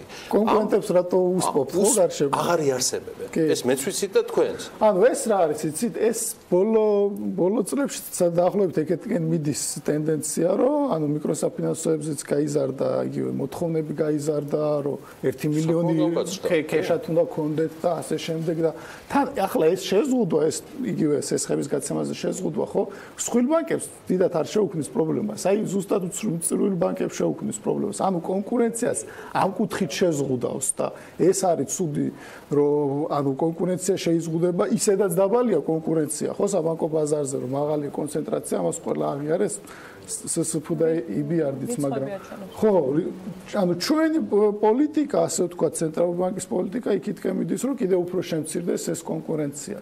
და უბრალოდ ანუ რას მინდა დავამატო, იცით, რომ აი ბოლო წლებში ხო ჩვენთან იგივე გასულ წელთან 2016-თან შედარებით, ხო, 28%-ით გაიზარდა სამხმარებლო სესხები, მოკლევადიანი სესხები და 11%-ით ბიზნეს სესხები. ანუ იქ უფრო დიდის დაგვაქვს, ასე ვთქვათ, მოკლევადიან სესხებში, სამხმარებლო სესხებზეც და ანუ პრობლემა რატო წარმოიშვა, იცი, როგორც მე ვხვდები ახლა ეროვნული ბანკის იმედი ამის გამო დააწესეს ეს რეგულაციები, რომ ანუ ბანკების არასაპროცენტო შემოსავლები ძალიან გაიზარდა. დაახლოებით 25%-ია ბანკების შემოსავლებში არასაპროცენტო წილი, ანუ ეს საკომისიოები, ჯარიმები. ხო, ჩვენ ერთად ვიყავით იმ პრეზენტაციაზე. ხო, დიახ. ანუ ამ ხრივ ესე იგი ეს ნიშნავს, რომ ადამიანებს უჭირთ თავის დროზე სესხის შენატანების დაფარვა და ამის გამო ესე ვთქვათ, მაგრამ რა შეიძლება საქმე ერთი რო დავამატო, რომ ანუ ახლა ვზივართ ჩვენ აქ ხო სამი ეკონომისტი და ვცდილობთ გავიგოთ ზუსტად რა მიზნის გამო გადაიდგა ეს რეგულაციები, ეს ნაბიჯები, ხო? გერმანული მაცივარი. ხო, გერმანული მაცივარი, რატოა ცუდი და რატოა კარგი, ხო? ცოტა კარგად რო განემარტა ცენტრალურ ბანკს, ხო, სამწუხაროა რომ არ განმარტოს, მაგრამ არსებობს მნიშვნელოვანი, ანუ თეორიები, რომლებიც გვეუბნება, რომ ადამიანები, რომლებიც ისედაც ღარიბები არიან, თუ მათ ისინი იღებენ თავიანთი შემოსავლის დიდ ნაწილს სესხად, ეს ადამიანები შემდეგ ამას ვერ ფარავენ, ხდებიან ეგრეთ წოდებულ შავციაში და მომავალი, ანუ რაღაც მომავალი რამოდენიმე წელს რეალურად კარგავენ, იმიტომ რომ უნდა აღიდგინონ, არ ვიცი, მე იწყებენ სამსახურს ეს ახალგაზრდები და რაღაც პერიოდს თავის ცხოვრებისას რეალურად კარგავენ და ეს არის ერთადერთი გივის მიზეზი ასევე შეიძლება იყოს, რომ იმპორტის შეზღუდვა, უბრალოდ მე იმედი მაქვს, რომ არც ეგ არის მიზეზი და არც ის, რომ ბანკებს მაღალი შემოსავლები აქვთ, ანუ არ შეიძლება ეროვნული ბანკი შეწუხდეს, რომ რამდენი ფული უშოვიათ ამ ბანკებსო და დაიწყოს მათი შეზღუდვა. ხო, ანუ აქ უფრო ჩემი აზრით, თუ რაღაც ამ სოციალური ფაქტორებით გამ პირობებული ასრულებები, კიდე შეიძლება რაღაც არგუმენტები ქონდეს, მაგრამ თუ მაქითკენ მივდივართ, მაშინ გაუგებარია ის ძიძა და ის რეპეტიტორი და ასე შემდეგ, იმიტომ რომ არ ამგონია, რომ ეს იყვნენ ის ადამიანები, ვინც მასიურად ხვდებოდნენ რაღაც შავსიებში და ასე შემდეგ. დამატება გინდოდა ალბათ სამწუხაროდ განმარტების გარეშე ერთს ვისურვებდი უბრალოდ რომ ესეთი ტიპის ფართო შეზღუდვებს ყოველთვის მოყვეს ანალიზი, მოსალოდნელი შედეგები და საზოგადოებას მეტად გათვითცნობიერებული იყოს. აქ ვშეძლობთ რომ იცით კომერციული ბანკები ახლოს არიან ამ ზღვართან, ჯერტი რომს არ იყვნენ ახლოს ზღვართან, ეკონომიკა როდესაც იზრდება, იქ დაკრედიტების დონეც აუცილებლად გაიზრდება და ეს ზღვარს ყოველთვის გადაცდება და მომავალ პერიოდში აუცილებლად გადაცდება, რომ არ შეიცვალოს და რომ მივიღოთ ეს რეგულაციები. ჩემი აზრით, უარყოფითი შედეგები აღნიშნული რეგულაციებიდან გაცილებით დიდი იქნება, ვიდრე თუნდაც სხვა ის ჩარბვალიანობა და ასე შემდეგ. ანუ მანდთან ეს ზღვრები დაწესდა გადაამოწმებელ ცეცხლებზე. ხო, ანუ ეხლა წავლენ ბანკები და გადაამოწმებენ რაღაც ჩახედავენ რა ფული ერთხელ და ვიღაცას ფიჭკებს დაუსვამენ რომ გადაამოწმეთ და უბრალოდ ამ მეთოდით შეეცდებიან ჩარჯდნენ რაღაც იმაში, მაგრამ დაახლოებით ერთ კვირაში შევიყრებით ისევ მიმდინარე ლაივ რეჟიმში, რადგან ჩვენ უკვე თავს უყრით კომერციული სექტორის მოსაზრებებს ამ თემაზე. დაგროვდა რაღაცა გარკვეული მოსაზრებები, მაგრამ ფუჭია ეს ყველაფერი თუ არ იქნა ოფიციალური განმარტებები იმ გაიდლაინებთან დაკავშირებით, რომელიც კიდევ ერთხელ ამბობ, არსებობს დრაფტის დონეზე. აბსოლუტურად მართალი აღნიშნე, რომ გვიწევს რაღაცა ოთხში შავი კატის ძიება, მაგრამ მე მაინც მადლობელი ვარ თქვენი, რომ ჩვენ თავარ გამოწვევას დღევანდელ საქმიან დილაში ესეთი ვაშკაცურად გაუძელით და მარჩიელობას არ დაემსგავსა ჩვენი დღევანდელი შეხვედრა, მიუხედავად იმისა, რომ ეს თემა თავისი გამჭვირვალობიდან გამომდინარე, რა ვქნა, რომ აქეთკენ მიდიოდა, მაგრამ მე მგონი რაღაც გამოგვივიდა. დიდი მადლობა გიორგი პაპავას, ილიაუნის ბიზნესის სკოლის ეკონომიკის ასოცირებულ პროფესორს, გივი ადეიშვილს, საზოგადოება და ბანკების ანალიტიკოსს და მერაბ ჯანიაშვილს, ეკონომიკურ ანალიტიკოსს. სულ რამდენიმე წუთში HD Forex-თან და დავით ბოტკოველთან ერთად ბრუნდებით უკვე ევრო-დოლარის წყურზე და ძალიან ბევრ საინტერესო თემებზე გადავალთ ანალიტიკით და რუბრიკით, რომელსაც დავით ბოტკოველი წარმოგიდგენთ.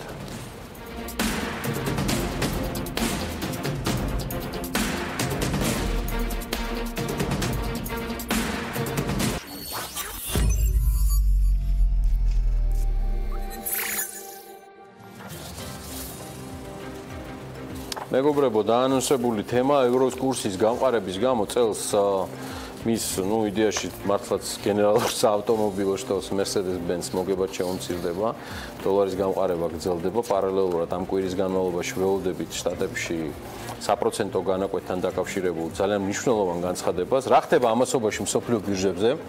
HD Forex-ის ანალიტიკოს ძალიან ბევრი ელოდება, ჩვენ ნახეთ BMG-ზე თქვენი მიმოწერა და აგერ ხალბატონებო და ბატონებო, დავით ბოტკოველი HD Forex-ის ანალიტიკოსი არის ჩვენთან ერთად. დავით, მოგესალმებით დილამშვიდობის.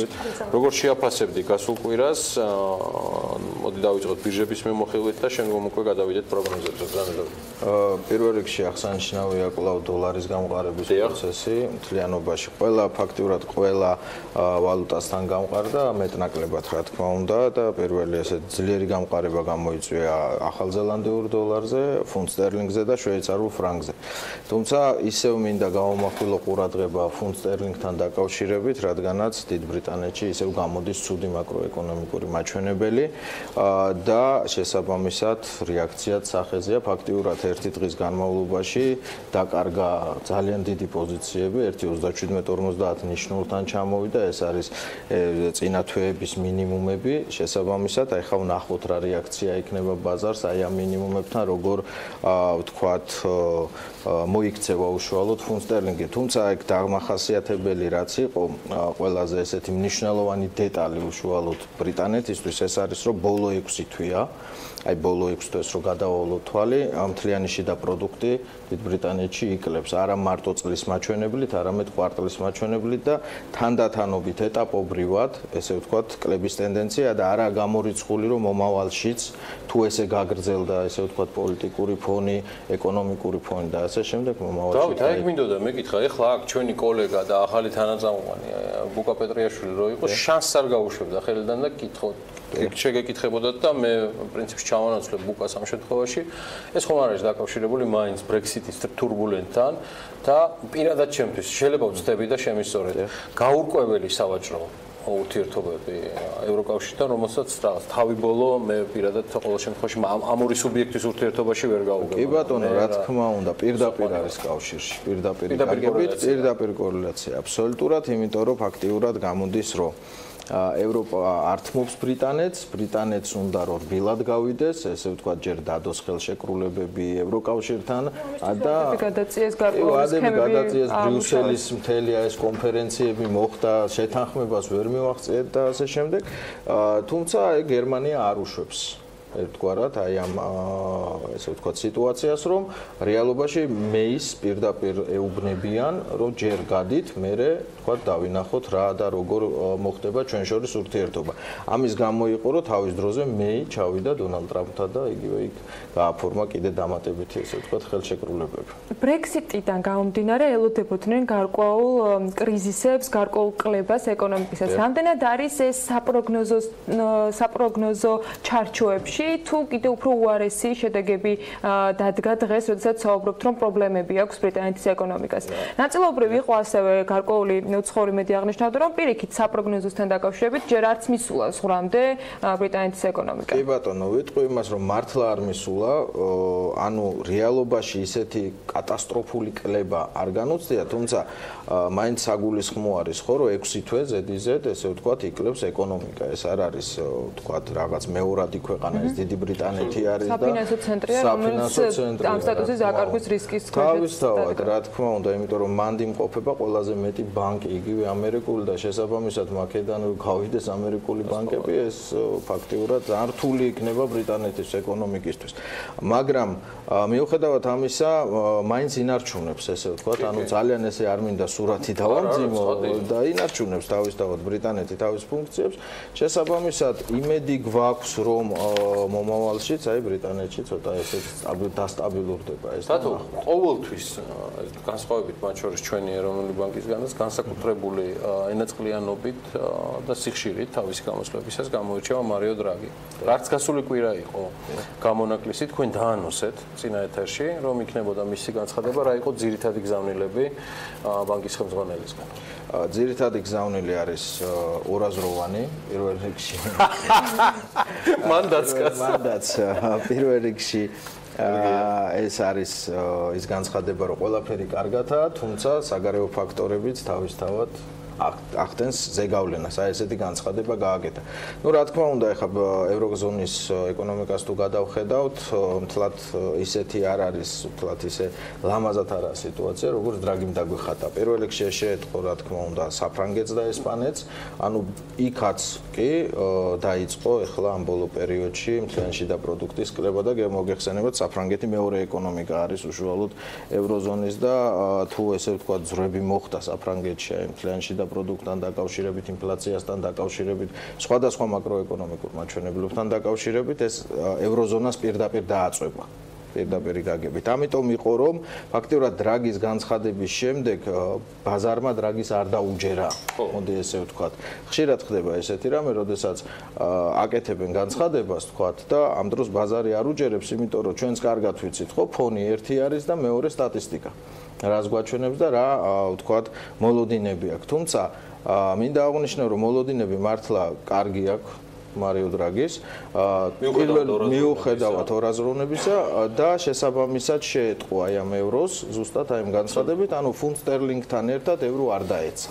პირდაპირ გაგებით, ცოტა დაიკლო, თუმცა ისეთი უმნიშვნელო რყევა მოხდა ფაქტიურად, არ ველოდი სიმართლე რო გითხრათ, იმიტომ რომ მე მეგონა რომ უფრო დიდი რყევა მოხდებოდა, თუმცა არა.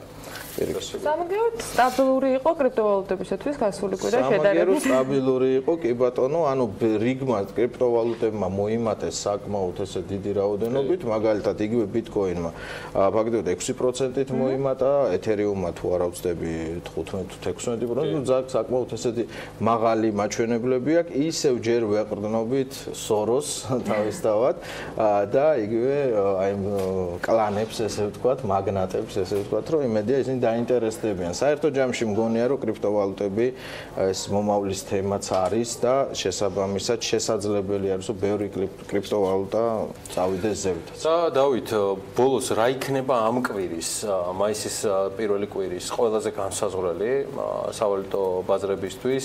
პირადად რასელი თქვენ და HD Forex-ის ანალიტიკოსთა გუნდი, რომელი განცხადებები ან გადაწყვეტილებები შესაძლოა იყოს გარკვეული ტრენდის შემდგომ?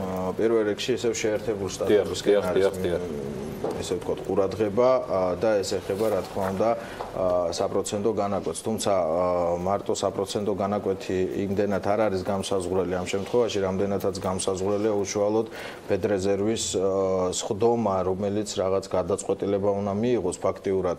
მათი დაანონსებული არის, რომ უნდა მოუმატოს საბაზისო პროცენტს, მაგრამ როდის მოუმატებს, ჯერ ამ ეტაპზე არ ვიცით. აი ახლა დადგინდება ზუსტად მომავალ რომელ თვეს მოუმატებს, ანუ შეიძლება იყოს სავარაუდოდ ზაფხული, როგორც ჩვევია ფედერალურ რეზერვს, უფრო აგვისტოს თვე და შემდეგ გადაბმით აქვს ფაქტიურად ხოლმე აგვისტო-სექტემბერი ძირითადში.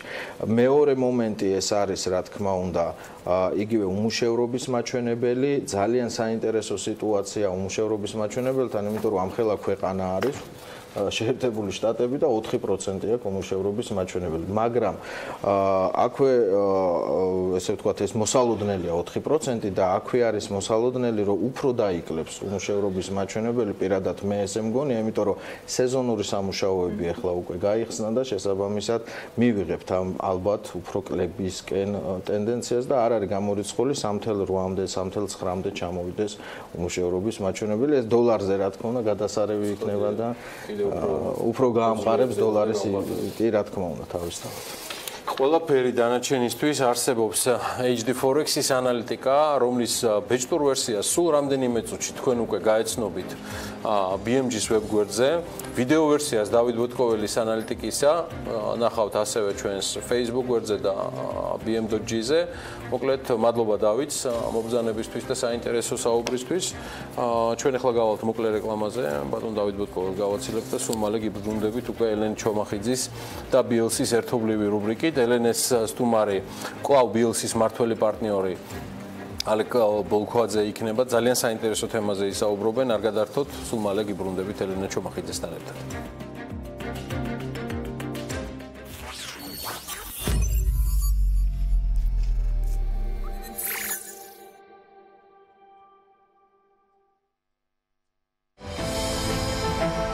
ამინდის პროგნოზის სპონსორია SEU Development-ი.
ამინდის პროგნოზის სპონსორია SEU Development-ი.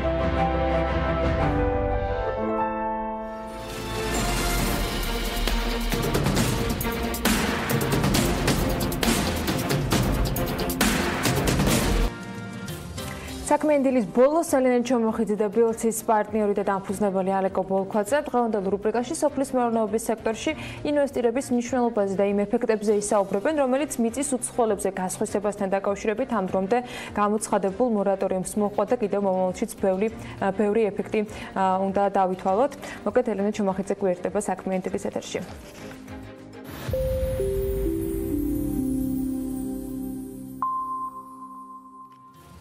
გასული წლის ივნისში საქართველოს პარლამენტმა სასოფლო-სამეურნეო მიწის უცხო ქვეყნის მოქალაქეზე გასხვისებაზე მორატორიუმი პირველი მოსმენით მიიღო, ჩვენს მაყურებელსაც ძალიან კარგად ეცოდინება. ამჟამად რა მდგომარეობაც არის აღნიშნულ კანონთან დაკავშირებით, ამასაც მოგახსენებთ.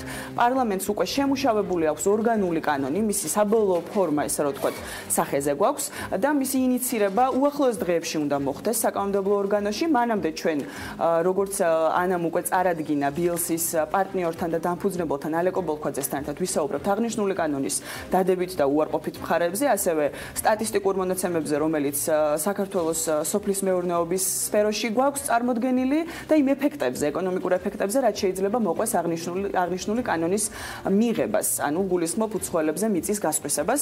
დილა მშვიდობის ალეკო, დიდი მადლობა იმისთვის, რომ ხართ ჩვენთან ერთად დილიდან და საშუალება გვაქვს, რომ მაყურებელს კიდევ ერთხელ ჩვენი ეთერის მეშვეობით ცხადია მაყურებელი განებიურებულია იმას, რომ აღნიშნულ კანონთან დაკავშირებით არაერთი დისკუსია შეგვითავაზებია სხვადასხვა წარმომადგენლების ჩართულობით, თუმცა დღეს ჩვენ შევაფასოთ თქვენი მეშვეობით ის თუნდაც სამართლებრივი ეფექტი, რაც შეიძლება რომ გქონდეს აღნიშნულ მორატორიუმს, თუნდაც რა ეტაპზეც დღეს ვართ. რა შეგიძლიათ გითხრათ პირველ რიგში, რამდენად სწორია და მიზანშეწონილია ისეთ ქვეყანაში, როგორიც საქართველოა, აღნიშნული კანონის მიღება და რეგულაციების ამგვარი რეგულაციები მიწაზე ზოგადად. ელენე, დიდი მადლობა მოწვევისთვის. რაც შეეხება ამ კანონს და ზოგადად ეფექტს, თუ ჩვენ ვილაპარაკებთ ეკონომიკურ ეფექტზე, მინდა აღვნიშნო, რომ ჩვენი ქართული მეურნეობის წარმადობა, ზოგადად სტატისტიკური მონაცემი არის 25%-ია იმასთან შედარებით, რაც ხდება დასავლეთ ევროპაში. ჩვენ ვიყენებთ ჩვენი სახნავი მიწის 50%-ს. ჩვენ შეგვიძლია ჩვენი სასოფლო-სამეურნეო პროდუქციის 8-ჯერ, ანუ 800%-ით გაზრდა. ამისთვის ჩვენ გვესაჭიროება დაახლოებით 12,000-დან 15,000-დან 50,000-მდე ჰექტარზე რო დაიხარჯოს, ეს გააჩნია რა პროდუქცია მოხდეს და საერთო შეჯამებულად გვჭირდება დაახლოებით 7 მილიარდი დოლარი 1 მილიონ ჰექტარზე, რომ ჩვენ დავეწიოთ დასავლეთის ქვეყნებს ან მიუახლოვდით დასავლეთის ქვეყნებს. საიდან მივიღოთ ეს ფულადი რესურსი? ეს ფული ქართულ კერძო სექტორს არ გააჩნია, არც სახელმწიფოს არ გააჩნია და არც დონორებზე არ უნდა ვიყოთ გათვლა არ უნდა ქონდეს, იმიტომ რომ ეს ძალიან დიდი ფულია. ამ ფულის მოზიდვა შეიძლება მხოლოდ კერძო საერთაშორისო უცხოური ინვესტიციებით. მოგეხსენებათ, რომ ჩვენ გვჭირდება პირდაპირი დასავლური ინვესტიციები ამ სექტორში, აგრეთვე გვჭირდება know-how, ანუ ცოდნა და გამოცდილება ამ ტექნოლოგიები, რაც ამ სექტორში არსებობს. არის სხვა თემები, როგორც სასათბურე მეურნეობის განვითარება, გვჭირდება მოსავლის შემდგომ ინფრასტრუქტურის შექმნა და ასე შემდეგ, რომელიც ჩვენ არ აგვაქვს, ჩვენი სოფლის მეურნეობა საწყის ეტაპებზეა განვითარების ძალიან ჩამორჩენილ დონეზე ვართ. მოდით ვისაუბროთ უშუალოდ ინვესტორებზე, პირდაპირ უცხოური ინვესტიციებზე და იმ შეზღუდვებზე, რომელიც მათ დაუწესდებათ თქვენ საქმის კურსში ხართ აღნიშნული ცვლილებების, თქვენს კომპანიას და თქვენს ძალიან დიდი გამოცდილება გაქვთ ზოგადად ინვესტორებთან საუბრის, მათთან ურთიერთობის, საქმიანი ურთიერთობის და ვფიქრობ, რომ საქმის კურსშიც უნდა იყოთ თუ რა გამოხმაურება მოყვა მათ ამ წრეში აღნიშნული კანონის მიღებას და შეზღუდვებს.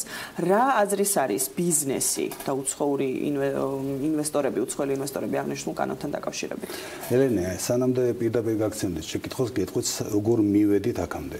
არსებობდა კანონი, არსებობს უпростоა ჯერ კიდევ ძალაში არის სასოფლო-სამეურნეო მიწაზე საკუთრების შესახებ 96 წლის კანონია, რომლითაც საქართველოს მოქალაქეებს და იურიდიულ პირებს, აგრეთვე უცხოეთის მოქალაქეებს და იურიდიულ პირებს ჰქონდათ უფლება, საკუთრება ქონოდათ მიწაზე, ანუ მიწის მესაკუთრეები გამხდარებდნენ. ქართული ოცნება როცა მოვიდა ხელისუფლებაში, ერთ-ერთი დანაპირები იყო, რომ დაუშვათ შეზღუდავდა უცხოელების მიერ მიწის სარგებლობას, მაგრამ რაღაცა ალტერნატიულ პირობებს წარმოაყენებდა. ზუსტად ამიტომაც 2013 წლისთვის ასე ვთქვათ, მორატორიუმი გამოცხადდა სასოფლო-სამეურნეო მიწის შესყიდვაზე უცხოელების მიერ. ანუ უცხოელები ვერ იკანონებდნენ მიწას, ვერ იყიდებდნენ სასოფლო-სამეურნეო ინიციატივა და გადაწყვეტილება. შემდგომ, რა თქმა უნდა, ოპოზიციური პარტიები თუ დაინტერესებული პირების მეშვეობით ეს გასაჩივრდა საკონსტიტუციო სასამართლოში და საკონსტიტუციო სასამართლომ დაადგინა, რომ ეს მორატორიუმი არის უკანონო, არაკონსტიტუციური, რომ თუ ასეთი შეზღუდვის გაკეთება უნდა შეცვალონ კონსტიტუცია. ზუსტადაც კანონის შეცვლა საკმარისი არ იყო და კონსტიტუციის შეცვლისთვის გასულ წელს მიიღეს საკონსტიტუციო ცვლილებები და მაგრამ იქ არ მიუთითეს კონკრეტულად დაუშვათ ამ შეზღუდვის შესახებ და თქვეს, რომ ამ საკითხს დაარეგულირებს ორგანული კანონი სასოფლო-სამეურნეო მიწის შესახებ. და ზუსტად აი აქ ვართ, ახლა ორგანული კანონის პროექტამდე მივედით და ამ პროექტის განხილვის პროცესში ვართ. რამდენად ჯანსაღია აღნიშნული ორგანული კანონი. იმიტომ რომ ისევ დავუბრუნდეთ პირდაპირ უცხოურ ინვესტიციებს და შეზღუდვებს, რომელსაც ითვალისწინებს აღნიშნული კანონი. რა მიმართულებით ხედავთ თქვენ ხარვეზებს და ესე ვთქვათ, აი დაუკვირვებელ შეცდომებს, რომელიც შეიძლება ითქვას, რომ დაუშვეს იმ ადამიანებმა, რომლებიც წერდნენ აღნიშნულ კანონს და ხომ არ იყო ეს გარკვეულწილად არარაციონალური და არათანმიმდევრული, აი ეს გადაწყვეტილებები, რაც მიიღეს კანონმდებლებმა. კი ბატონო, ასეთი სიტუაცია არის აქ, რომ ეს ამ კანონით პირდაპირ შეგვიძლია განსაზღვროთ, რომ აი პირდაპირი შესყიდვა მიწის უცხოელის მიერ არის აკრძალული. დიახ. გარდა იმ შემთხვევისა, როდესაც რაღაცა შეზღუდვები არსებობს, თუ უცხოელი წარმოადგენს საინვესტიციო გეგმას, თან საინვესტიციო გეგმა უნდა წარუდგინოს შესაბამის ორგანოს. კანონში არ არის განსაზღვრული რა არის ეს შესაბამისი ორგანო. ეს შესაბამისი ორგანო მოიწონებს და შემდგომ გადასცემს მთავრობას გადაწყვეტილების მისაღებად. აქ არც შესაბამისი ორგანოა განსაზღვრული და არც კრიტერიუმები, რითი იხემძღვანელებს ეს ასე ვთქვათ შესაბამისი ორგანო. ეს არის საინვესტიციო ვალდებულება, დასაქმების ვალდებულება, ტექნოლოგიის გადაცემის ვალდებულება, ეკონომიკური ეფექტი უნდა კონდეს რაღაცა პროცენტული თუ ეს გაურკვეველია. რას ნიშნავს განიხილავს რა კრიტერიუმები განიხილავს, რა ორგანოა, რა კრიტერიუმით ეს არ ჩანს. მეორე, რაც ყველაზე ძალიან სავალალო იქნება ჩემი აზრით, ჩვენი იმიჯისთვის და საერთოდ საინვესტიციო გარემოსთვის, ეს არის რომ ამ კანონს აქვს უკუქცევითი ძალა. ანუ ეს შეზღუდვა, რომ უნდა წარადგინო საინვესტიციო გეგმა და რომ უნდა დამტკიცდეს და ასე შემდეგ, გავრცელდება იმ უცხოელებზე, რომელმაც ეს მიწა წლების წინ იყიდეს. ანუ მე რა მინდა თქვა უკუქცევით კანონის უკუქცევით ძალასთან დაკავშირებით.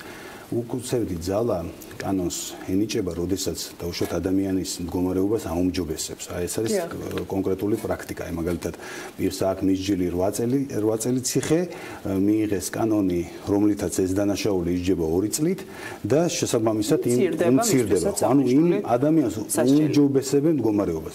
მაგრამ აქ სიტყვაზე უკუქცევითი ძალა გამოიყენება, რომ იმ ადამიანს არ ქონდა საინვესტიციო ვალდებულება, შენ ახლა ავალდებულობ. ანუ უკუქცევითი ძალა დამაზიანებელი იქნება იმისთვის, რა ქვია, ქართული საინვესტიციო გარემოსთვის.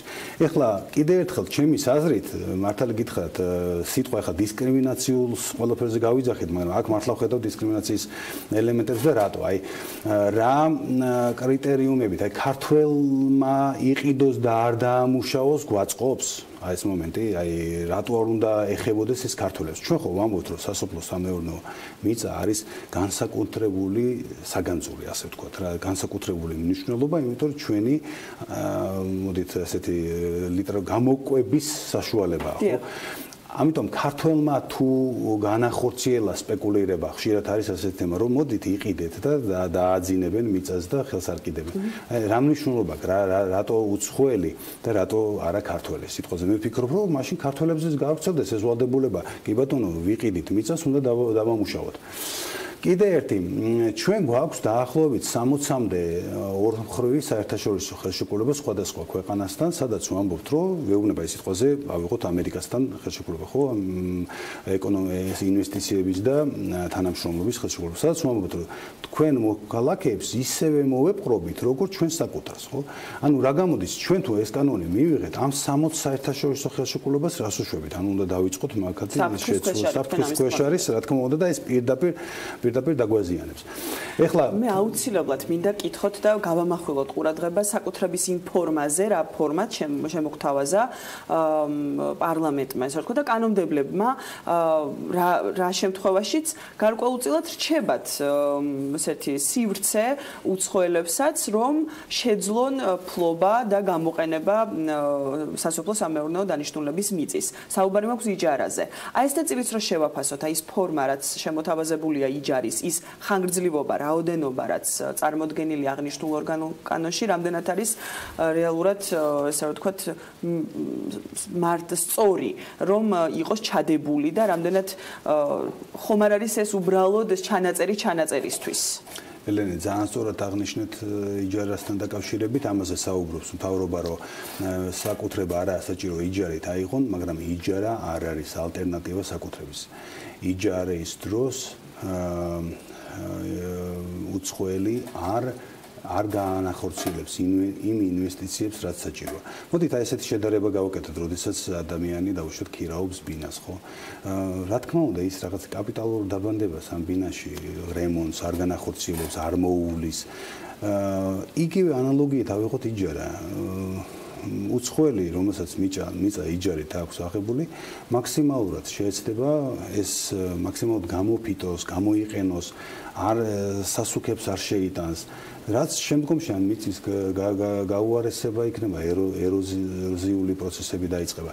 ეს არ არის ალტერნატივა.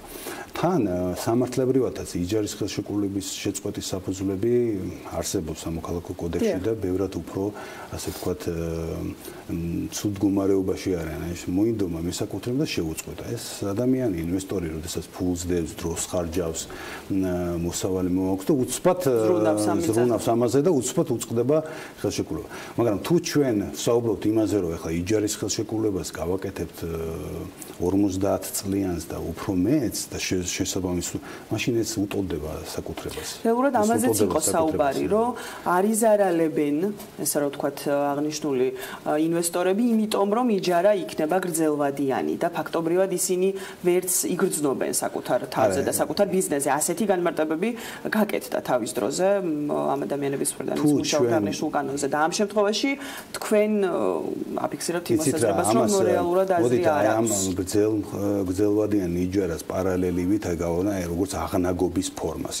საკუთრების ერთ-ერთი ხო, როდესაც იქ რეალურად არ გეკუთვნის, მაგრამ 99 წლის გაქვს ეს უფლება, ხო, ეს გატოლებულია საკუთრებასთან. ამიტომ ხა მაშინ თავის მოტყუება გამოდის ესე რომ იჯარა არის და არა საკუთრება. თუ ხა 99 წლით გაქვს იჯარა, ეს იგივე საკუთრებაა და ეს ჯობია ამაზე არ გავამახვილოთ ყურადღება და დავტოვოთ როგორც არის, ვიდრე ვილაპარაკოთ რომ რაღაცა შევცვალოთ, იმიტომ რომ ეფექტი ერთ და იგივეა. რა 99 წლით გაქვს იჯარა და თუ ამის დარღვევა არ შეუძლია და თუ დაარღვევ, მაშინ თლიან თუ დაგინაზღავროს, მაშინ ეს საკუთრებასთან მიახლოებული ფორმაა. ამ თემაზე ალბათ დაუსრულებლად შეგვიძლია საუბარი ჩვენ და არაერთხელ ყოფილა კიდეც როგორც დასაწყისშიც აღნიშნეთ ჩვენი ეთერის მეშვეობით, სხვადასხვა გადაცემების მეშვეობით.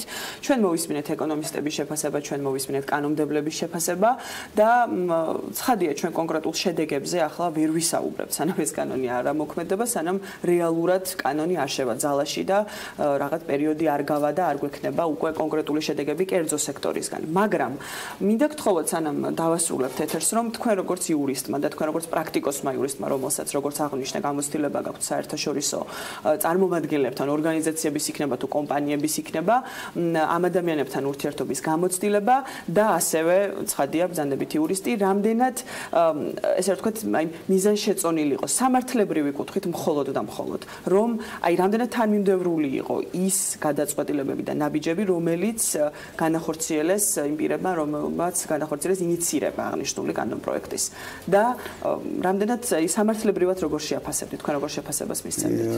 მადლობთ, მოგახსენებთ, რომ ჯერ ეს არის კანონპროექტი. ამიტომ ჯერ არ არის კანონი და შესაბამისად ვიმედოვნებ, რომ ბევრი რაღაცა გამოკეთდება და ჩვენ ვისაუბრეთ იმ მხარეებზე, რაც პრობლემატურია და რა თქმა უნდა ეს ძალიან შეუშლის ხელს ინვესტიციების მოზიდვას და გავიხსენოთ საქართველოში წარმატებული ინვესტიციები, მაგალითად ფერერო თხილის სფეროში, როდესაც ფერერომ ეს საქმე დაიწყო, თხილის ექსპორტი უსწრებდა მაგ დროს ღვინის ექსპორტს. წარმოგიდგენიათ რამხელა ასე თქვა და დარგი განავითარა ფერერომ. ავიღოთ იმერეთი გრინერი ასე ქვია, სასათბურე მეურნეობა იმერეთში, რომელიც ასევე უცხოელების ხელშია და მათმაც ახალი სიტყვა შეიტანეს ამ მიმართულებით, იმიტომ რომ სასათბურე მეურნეობები ასე განვითარებული არ იყო და ჩვენ ხედავთ, რომ მათ სულ რაღაცა 7 ჰექტარზე აქვთ ფანტასტიკური შედეგები. საბედნიერო წარმატებული მაგალითები გვაქვს საქართველოში. მე ვერ ვიტყვი რომ ძალიან ბევრი და თქვენც ალბათ დამეთანხმებით, მაგრამ გვაქვს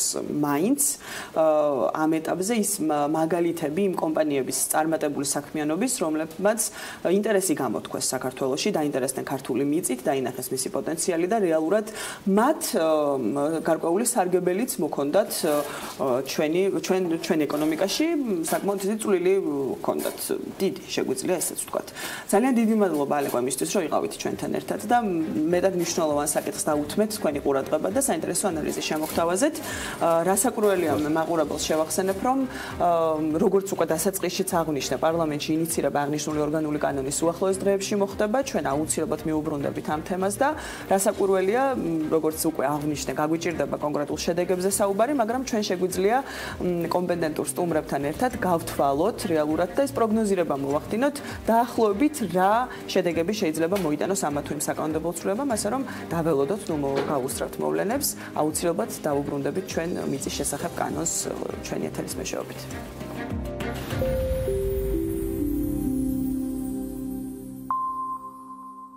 კანონს ამოქმედების შემდეგ კონკრეტულ შედეგებს, ეფექტებს და რა თქმა უნდა მომავალში იმ კონკრეტულ რისკებს, რომელიც შესაძლოა ამ საკითხთან დაკავშირებით ინვესტორებს თუ კონკრეტული კომპანიების მფლობელებს შეექმნათ და შესაძლოა მომავალში საინვესტიციოდ განკუთვნილ ამ შემთხვევაში მსურველებს კონკრეტული პროექტების. მოკლედ ეს ელენე ჩუმახიძე იყო, მასთან ერთად ბილსის პარტნიორი და დამფუძნებელი ალეკო ბოლქოძე საუბრობდა ძალიან საინტერესო თემაზე. ჩვენ ამით კი საქმიან დილას ვასრულებთ. წინ ქალების ნარატივი გელოდებათ გვანცალ აღიძესთან ერთად ზუსტად 11-ზე და ზუსტად 3-ზე ბექაპაციკაძე და დათო ჯალაღონია ჩაგაყენებენ ბიზნესისა და ეკონომიკის მთავარი ამბების საქმის კურსში. ასე რომ ხვალამდე გემშვიდობებით და ხვალ დილის 8-ზე ხვდებით ერთმანეთს.